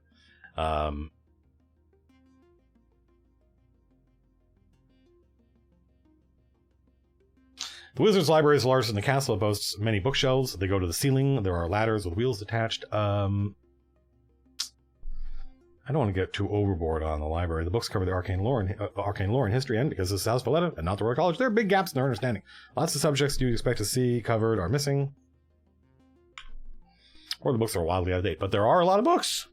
Subjects cover still evidence almost a decade later that the wizards were desperately collecting information on resurrection and the nature and origin of the codices. The library may not be the best in the city when it comes to the lore of the codices. What else would be what else? Like, let's just pick a couple of random arcane subjects that you would find here. That they shouldn't necessarily have any rhyme or reason. Alchemy. I like botany.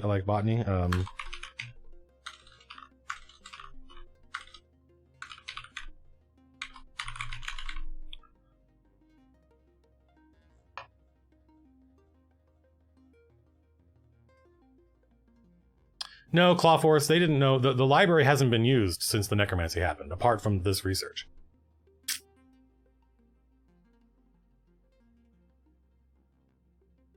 Astronomy? Yeah, I like astrology. Actually, I like astrology, because they have an observatory. I like that. That makes sense. And actually, demonology and the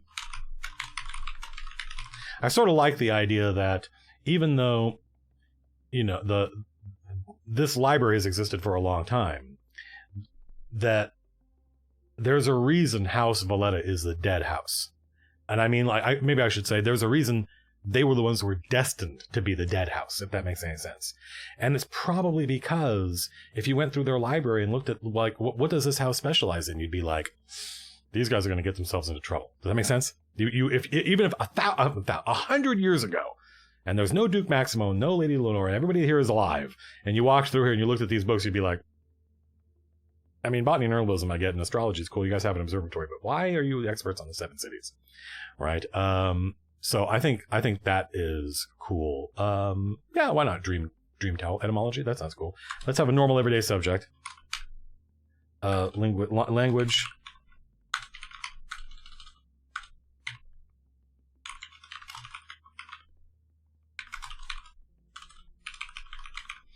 Okay, so these are things that you would expect to find that are, you can actually, if the players end up here and they're like, we want to mine this place for stuff, lore, knowledge, get some advantage on something somewhere ever, what can we find out here? Well, here are some subjects. Some are more useful to them than others.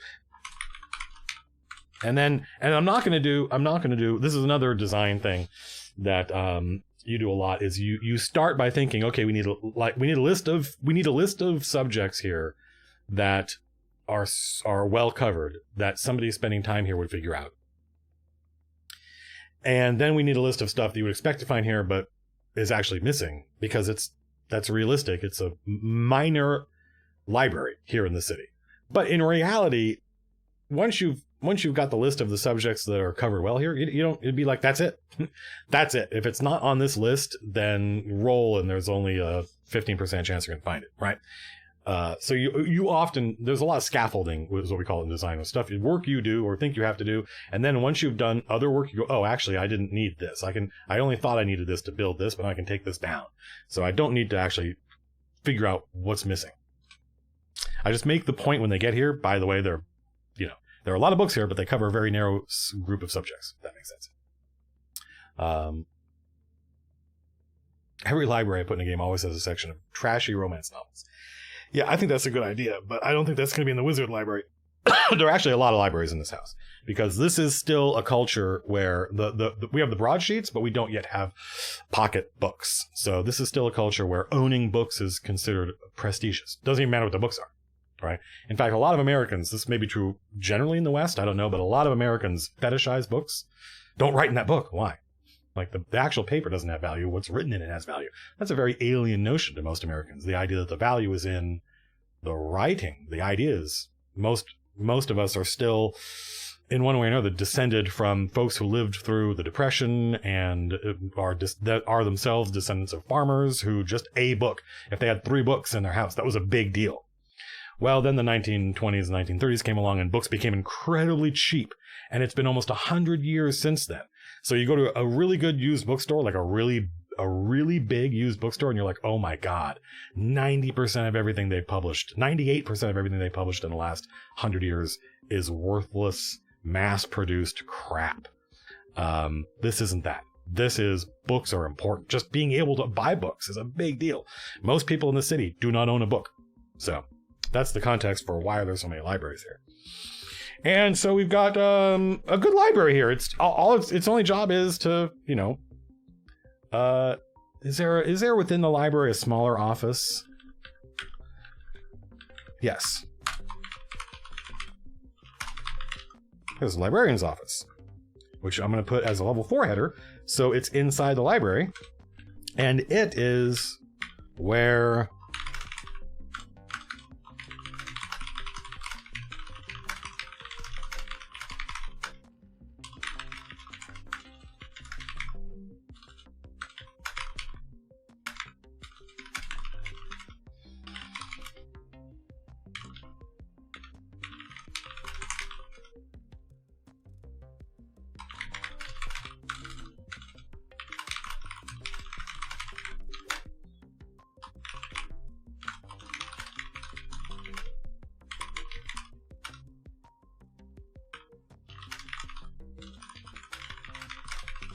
that's a super cool detail, by the way. If the players just rifle around looking for stuff, like, what's in here? You find a bunch of papers. Oh, maybe they're important. Let's see if there's anything in here. Oh, they're mostly just letters from other libraries in the city saying, hey, you guys, do you have a book on this? Because you guys are the experts on this. And that's it. That's all it has to be. But that will make this place feel real and alive and part of the city, part of a living, breathing place. The observatory.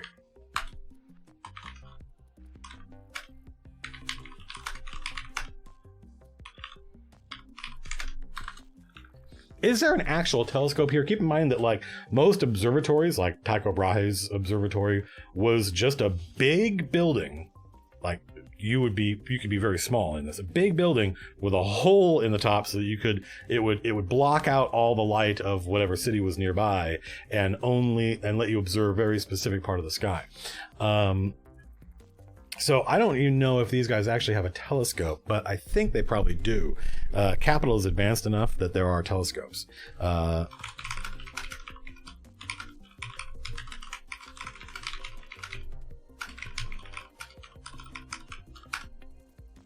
As orrery, what I mean to say, I'm 90% sure it is. Poor writer. Yes. Actually, let's put the juice up first.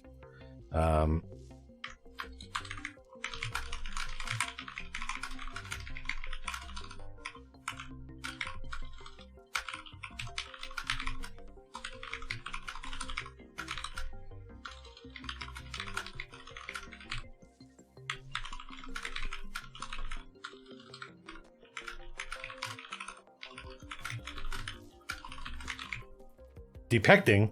That's not a word. Depecting is when you are so swole you have to have your pecs removed. These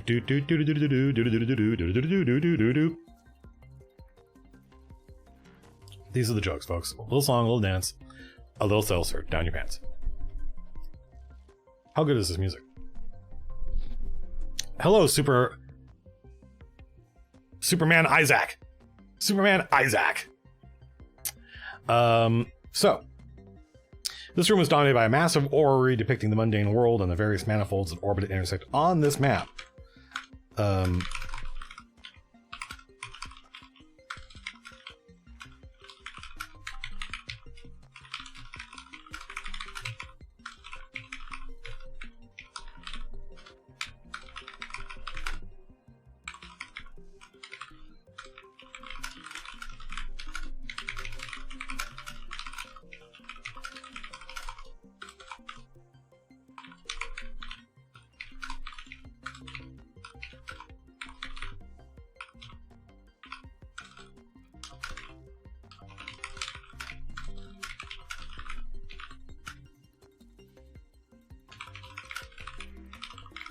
This is probably the player's first experience with the way a educated sage, the way a sage looks at my settings multiverse.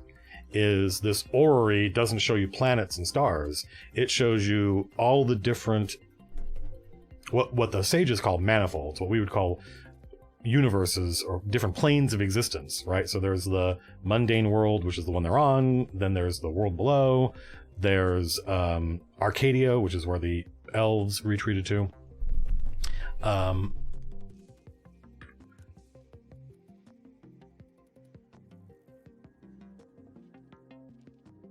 mean, they've already been, the chain of Acheron, they've been around for thousands of years. They've been all over. There is a telescope here. Right. There's a large, massive open window. There is a telescope here. Let's say big. Let's not just say, use the word large twice in two sentences. There is a big telescope here.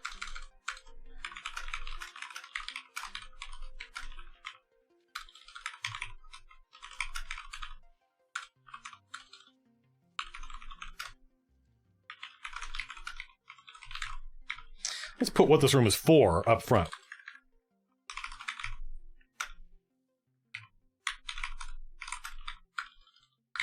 I know how to start spelling augurer, but I don't know how to stop. Here are the augurers, somebody who augurs? Fuck. Yes. Here are the augurers of House Valetta.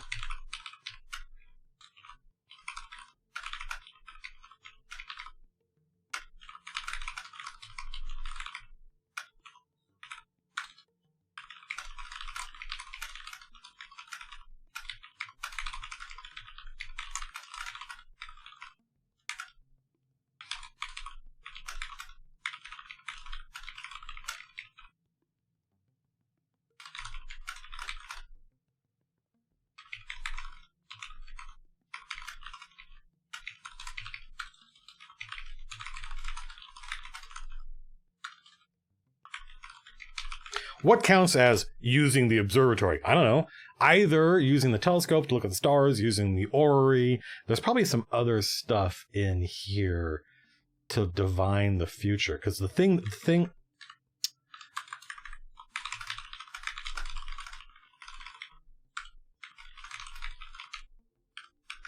right? It's not an astronomical observatory, although you can look at the stars. But the only reason they would want to look at the stars is because they think the stars influence the future. And as I just wrote here in bold, they are correct. If you use the telescope, if you use the orrery, they're so well done. There's so much. I mean, a normal person wouldn't be able to make heads or tails of any of this stuff. What is this bonus? I don't know. I don't need to worry about it yet.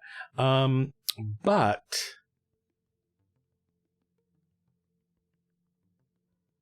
I want to put something cool in here that is unique.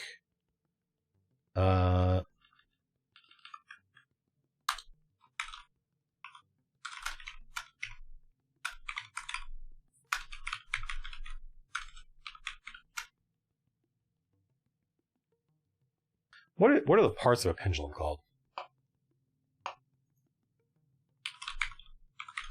There might actually not be. Like, let me look at pendulum clock.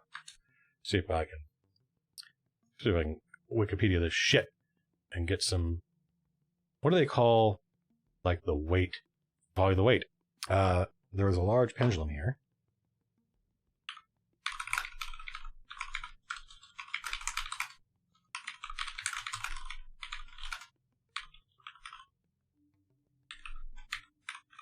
The weight is hollow, and there is colored sand in it. There are many vials of differently colored sand labeled with deserts.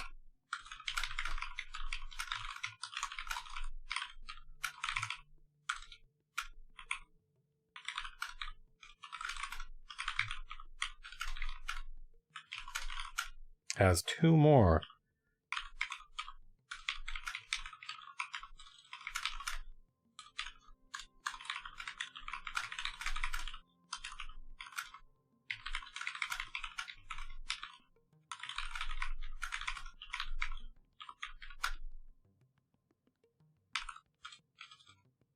When filled with the proper sand and set at the right time, opening the clasp at the bottom of the weight will cause the swinging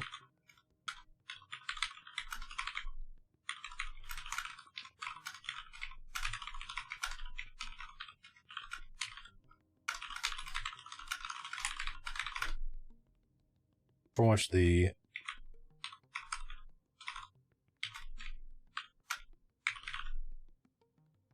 colored pattern, that's not English. Once again, don't know how to spell augurers.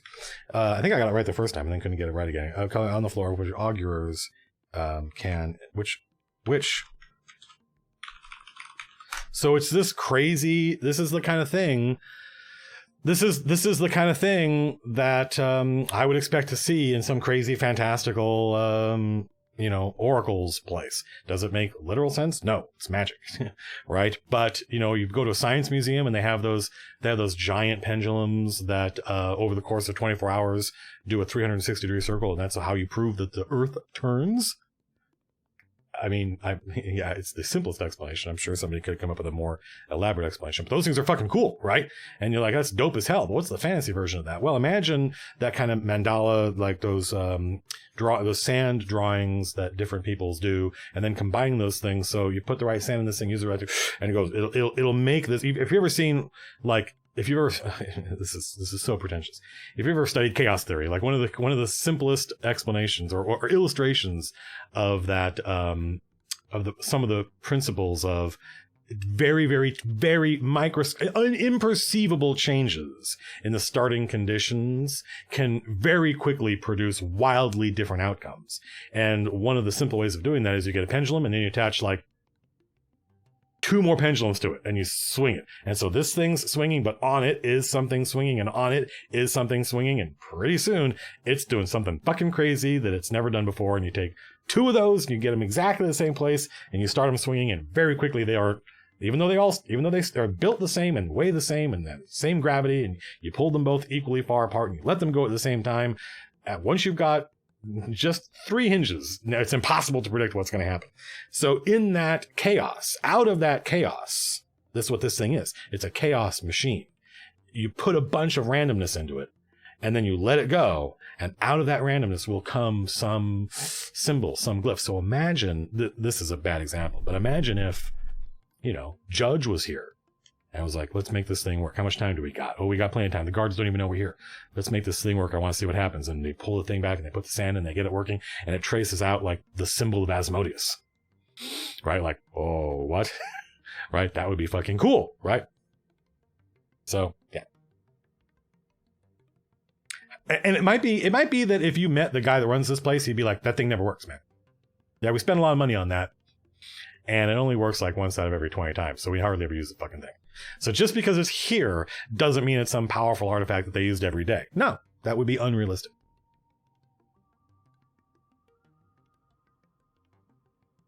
So, this is a cool observatory, right? Are there other rooms in this observatory? Yes. There's well...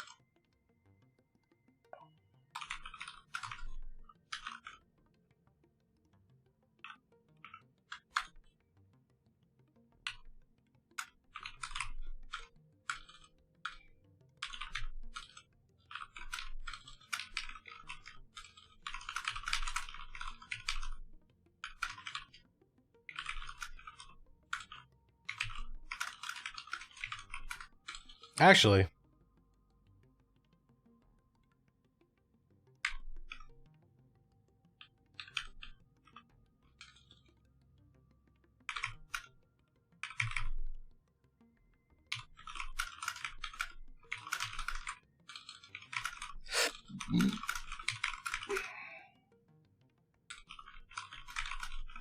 there we go. So all we're trying to do is just make it more Baroque. Make it so that it's not just one room with everything in it. No, there's one room and maybe some adjacent rooms and stuff like that. There's certainly like, I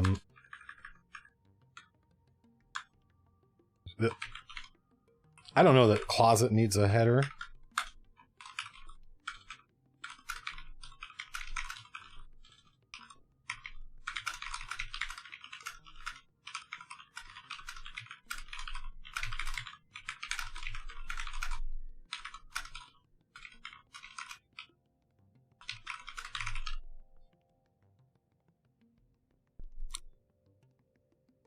We've already been streaming for an hour. We're making good progress.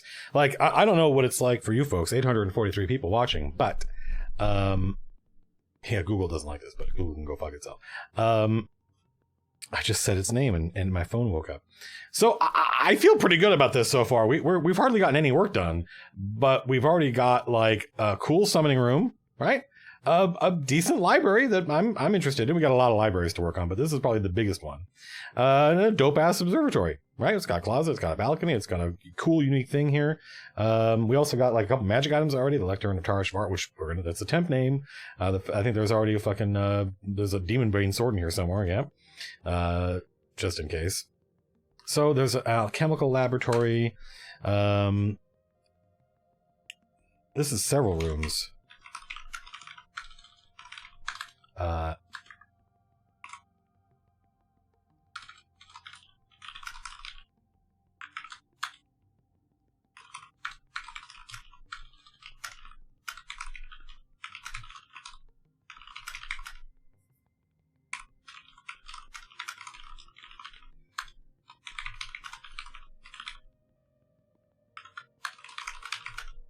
Where are the pipettes?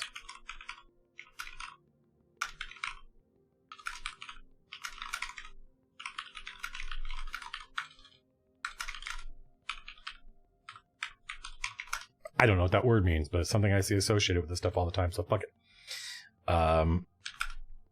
Pro writer. Sometimes uses words, doesn't even know.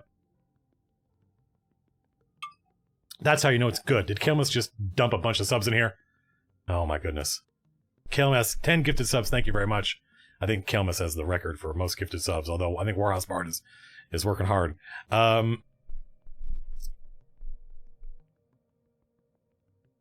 Skyo says, since they care about astrology, would there be something like a Stonehenge-esque sun calendar? Yeah, I think that's a cool idea, but my job isn't, this is not dump every single cool idea I can think of in regards to or alchemy. It just has to be enough that you believe it. As you can see, would this place function as the thing they need? Yeah. Does it have some cool stuff in it? Yeah.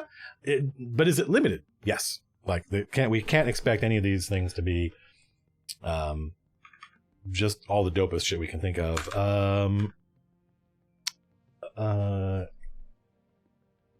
Mixing room, glass blowing. It's going great, line from the north. So what? 1380, good lord. So 1380 means Kelmus has spent over $5,000. Good lord. Thank you. Thank you very much. Yeah, right?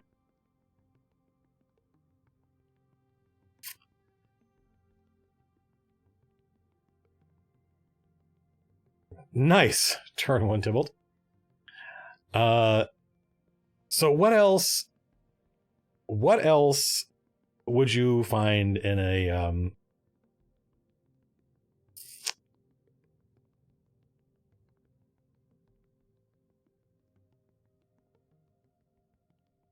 yeah, distillery, glass blowing distillery.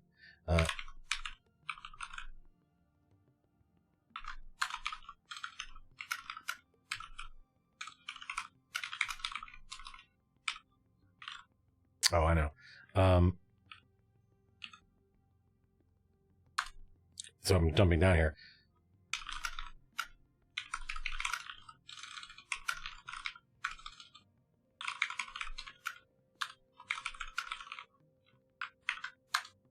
Oops.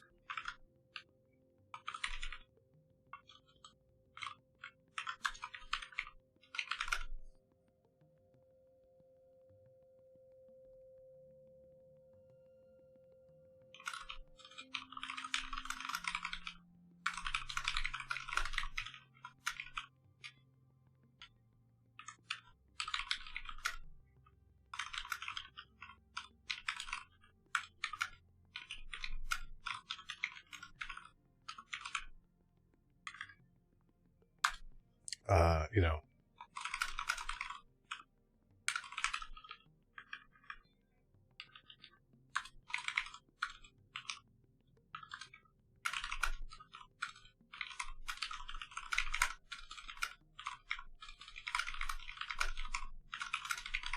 Oh, copper and lead and sand and pulp, paper pulp. Oops, I go down. I didn't mean to. Paper pulp used to make, also the base copper and lead and sand and paper pulp used to make, you know.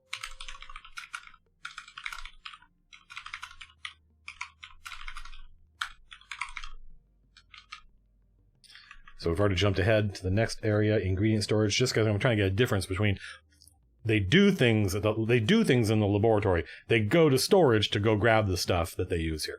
So you're not going to find, you know, you're not going to find everything in the alchemical laboratory. Well, I'm glad, Kelmus, because holy crap, you spent a lot of money on it. I really, really, really hope that you don't get buyer's remorse. They do feel good ads. You buy like Mercedes. Have you ever seen an ad for Mercedes-Benz, for instance, or BMW? They do not run those ads because they're trying to trick you into buying a BMW or Mercedes-Benz. No one watching, you know, whatever they show on TV these days is like, watches one of those ads and goes, huh, I think I'll go spend $80,000 on a car. Nope, doesn't happen. They run those ads so that if you just spent $80,000 on a car and you're experiencing buyer's remorse, which is incredibly common, people that spend money on those big ticket luxury items, often within only like a day or two of doing it, are like, I don't get to work any faster. Why did I do this? This is a lot of money. They feel good. They're called feel good ads. They feel good about themselves. I feel like we need to run feel good ads for some of the people that support us. Uh-huh. I'm just checking my Discord. Which cord? That cord. Just to make sure that I'm not missing anything. Lumino says, hi there, Matt in chat. Question, how would you integrate something like artificers into my world? I probably wouldn't. I don't know, like, that word artificers doesn't make me go, oh! It makes me go, eh? So there's obviously a lot of people who play D&D who think the idea of whatever an artificer is super fucking cool. I'm not one of them. So if they release a version of D&D where in the core rules one of the classes is an artificer, then I'll worry about it. But until then, I'm happy to leave that as something I don't like. Whatever those things are, I'm sure they're awesome. They're not something that I worry about. I'll tell you that, like, the in the spirit of your question, I'm not a huge fan of the idea of a sorcerer. I feel like I see the design, right? And the design is being a wizard is fiddly and people don't like it. It's such a pain in the ass. All this bookkeeping, such a pain in the ass. But I really want to play a wizard. I really want to be a fighter, but all these weapons. It's like, okay, well, what if we just made it so you didn't need any of that? Would that shut you up? And so they invent the sorcerer who's like, oh yeah, I just go zap, zap, zap, yeah, and I can do all this cool stuff. And I'm like, just play a fucking evocation or conjuration wizard specialist or whatever.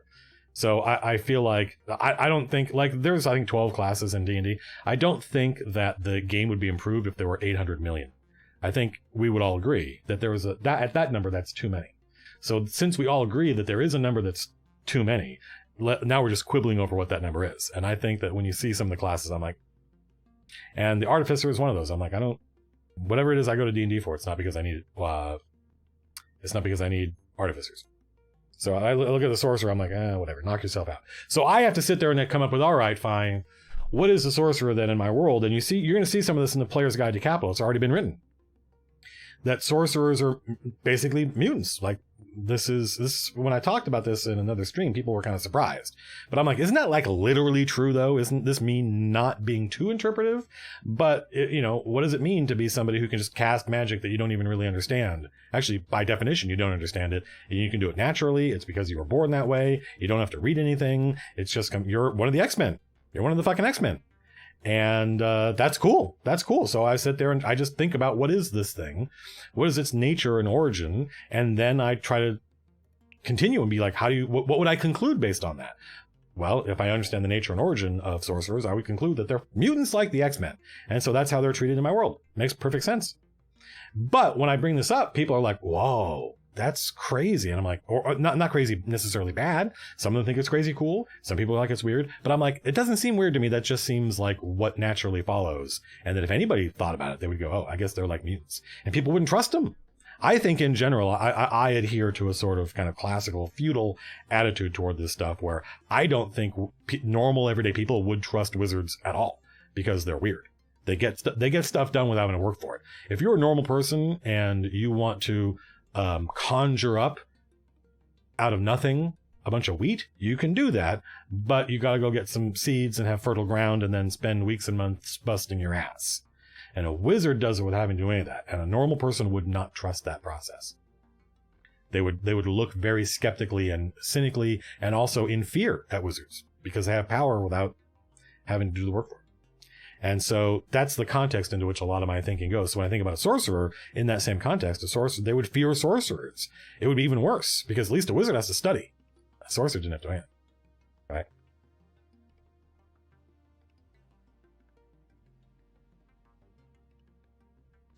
So that was a huge distraction that I will have to cut out of the... It's my own fault for reading the thing.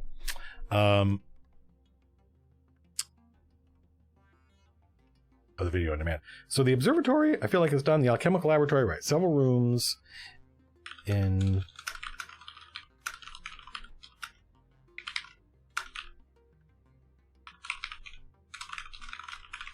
other processes are concocted. It's a mixing room, the glass blowing room. There's probably a name for that. Destroy lots of copper and glass tubing for precipitating solutions. You know, lots of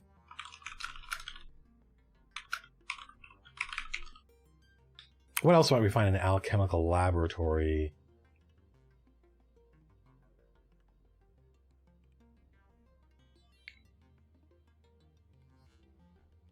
What else might we find? What category of thing? What category of thing? Not a cupboard, but like a room.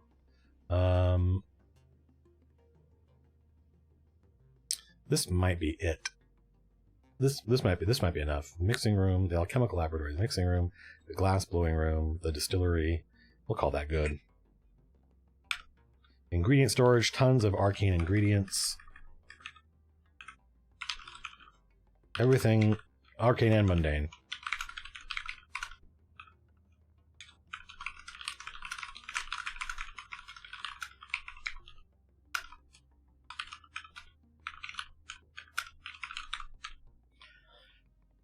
Dry goods, yeah.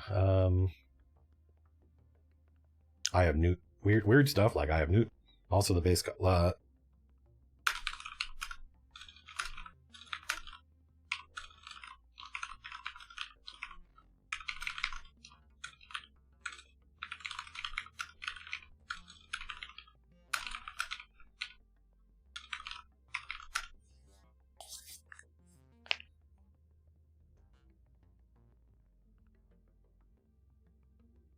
Lavin throws. A couple of people have suggested something like that. So, yeah, let's have a dark room. Let's have. Actually, we'll call it.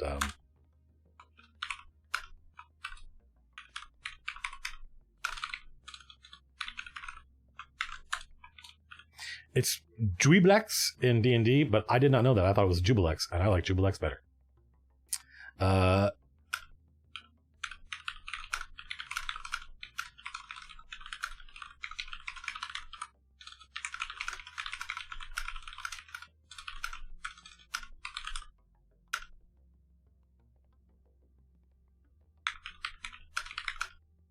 What's the other thing that's not a fungus, but like a fungus?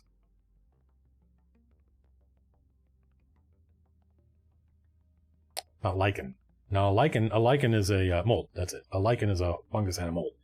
A lichen is a hybrid organism, I think.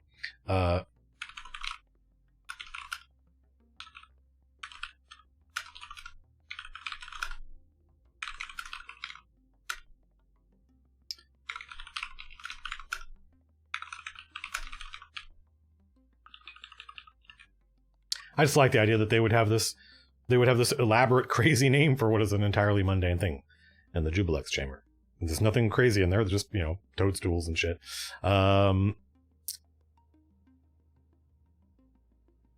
Somebody said something that I thought was cool. I don't remember what it was.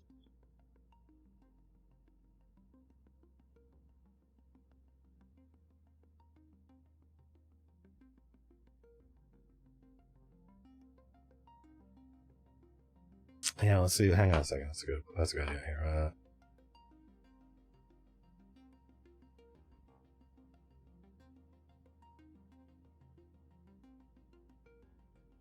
What we don't have is the scribe's office.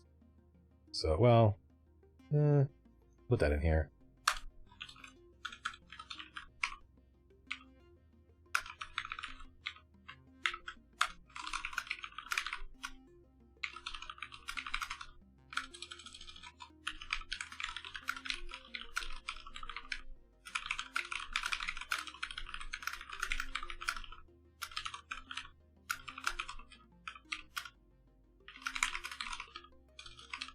See, the power of the outline is I went, somebody had an idea, I'm like, that's a good idea, but it wouldn't be here, it'd be over here.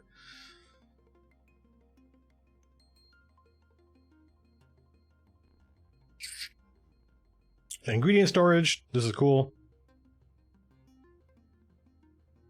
And keep in mind that this is just a high level. We're probably like, so this is liquids, right? And I just made some notes. These are just notes to myself. There's probably 2 revisions after this. One where I stop and actually work out what does this mean? and I come up with a bigger, better list and a little bit more practical language to describe what this room looks like or how it was used. And then there'll be a draft after that where I take it and write it for, like, where's the description for read this to the players? If I have to hand this off to somebody who doesn't know me and doesn't know my notes, how could they run this? Excuse me, I've got a little bit. Thank you, Patriotic Wayne. Have a good day. I don't think, what program is this? Just Google, is this Google Docs? My monitors are reversed. So where are we? What have we done so far? We've gotten through, what time is it? It's 12:30. I got stuff to do today, so we may not finish this. I may finish this offline. So we have our summoning room, we have our library, and the library has, a list of subjects that you can find here. It's got a cool magic item. The summoning room actually has a lot of cool stuff in it. The observatory is super cool. It's got a lot of stuff in it. A couple other rooms. The alchemical laboratory is a suite of rooms. Ingredient storage, tons of stuff here. Wizard's quarters, where the wizards live.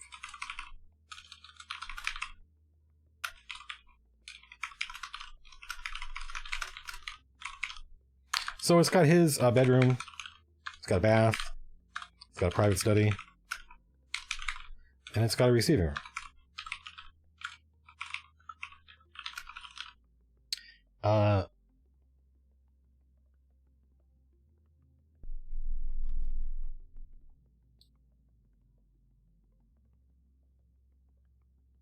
Erotic toaster set. This is the best kind of toaster. I think we can agree. The real question is whether or not the players, first of all, that's redundant, whether implies or not. So the real question is whether the players are even going to see these rooms. Even, again, I would like to point out, is unnecessary weasel word.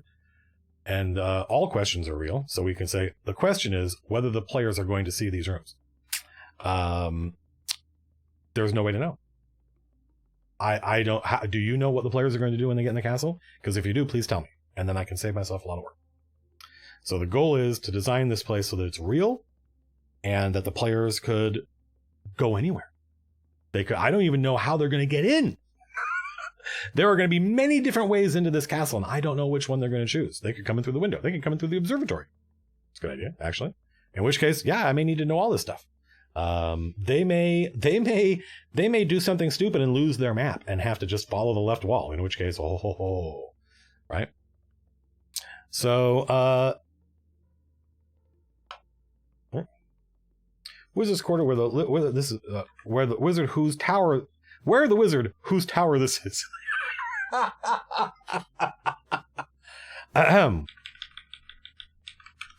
Where the wizard lives. There's a bedroom. There's a bath. Private bath, let's say. Private bath.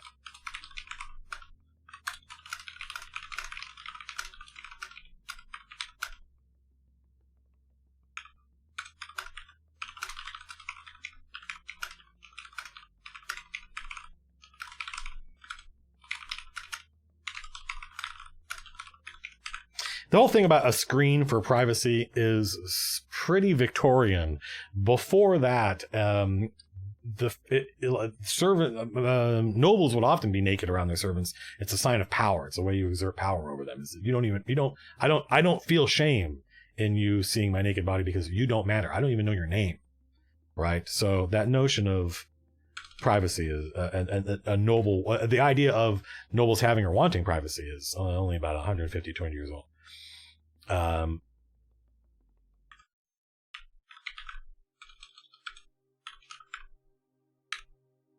Private study.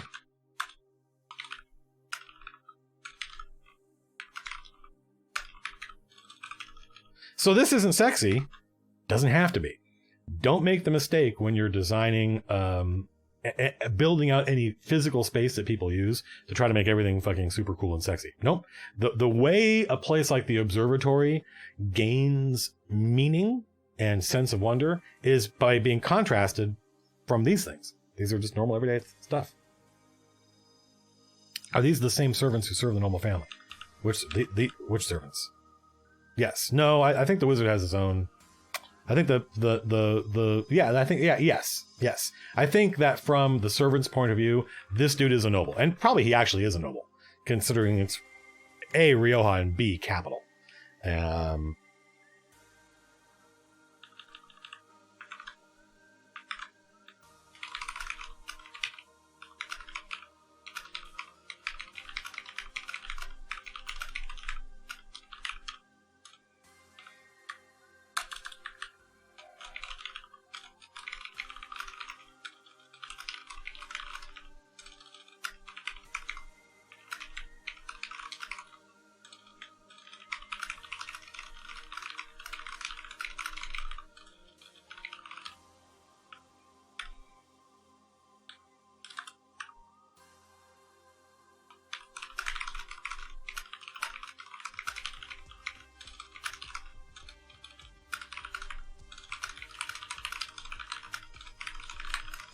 God damn it.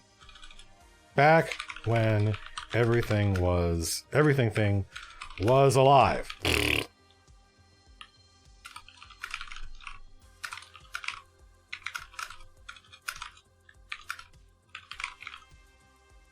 What animals are here? I don't know. I'm not going to worry about that today. I'm not going to worry about that right now. But there's definitely...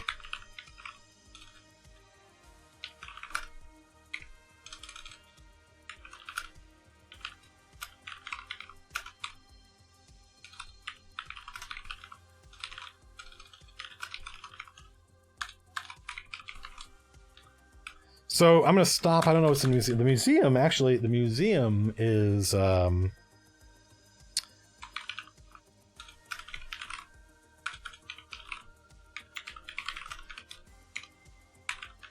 No, let's say it's a museum is all the...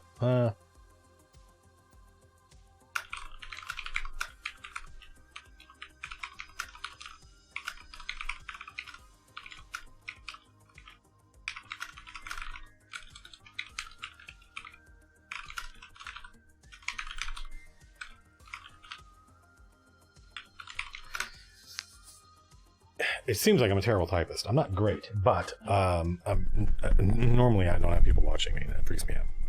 All the relics and curiosities House Valetta has accumulated over the centuries. Not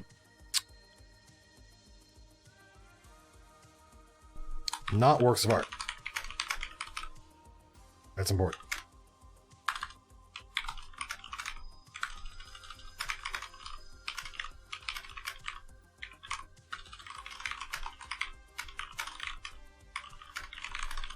So I got more work to do. We're stopping for today because it's already been 90 minutes. I got a lot of stuff to do today, more stuff than this. But also I'm hungry. I haven't eaten all day. But I made some notes for myself so that when I come back here, I'm not starting from scratch. And that is a good feeling. Just psychologically making that kind of progress has a huge impact on you. So we know what's going to happen in the menagerie. We know what's going to happen in the museum. I just need lists of things and maybe some other rooms. The blue smiley, is that where the key is located? I actually don't know. I don't think I know. In fact, I don't think I am going to know where the key is when the players get started. I think I am going to move the key based on the decisions that they make. And that leaves me free to do stuff like say, well, we've been playing 4 hours a night now in Castle Valetta for the past year and a half, and they've only gotten through 4 rooms. So fuck it, I'm just going to put the key in the next room. Right? That's the nature of the beast. So it's a mistake to imagine that it actually is physically in one place, and we're just going to fucking play until they get there, come hell or high water. Also, what if they manage to just teleport there somehow because I'm stupid and forgot that they had some cool item or something?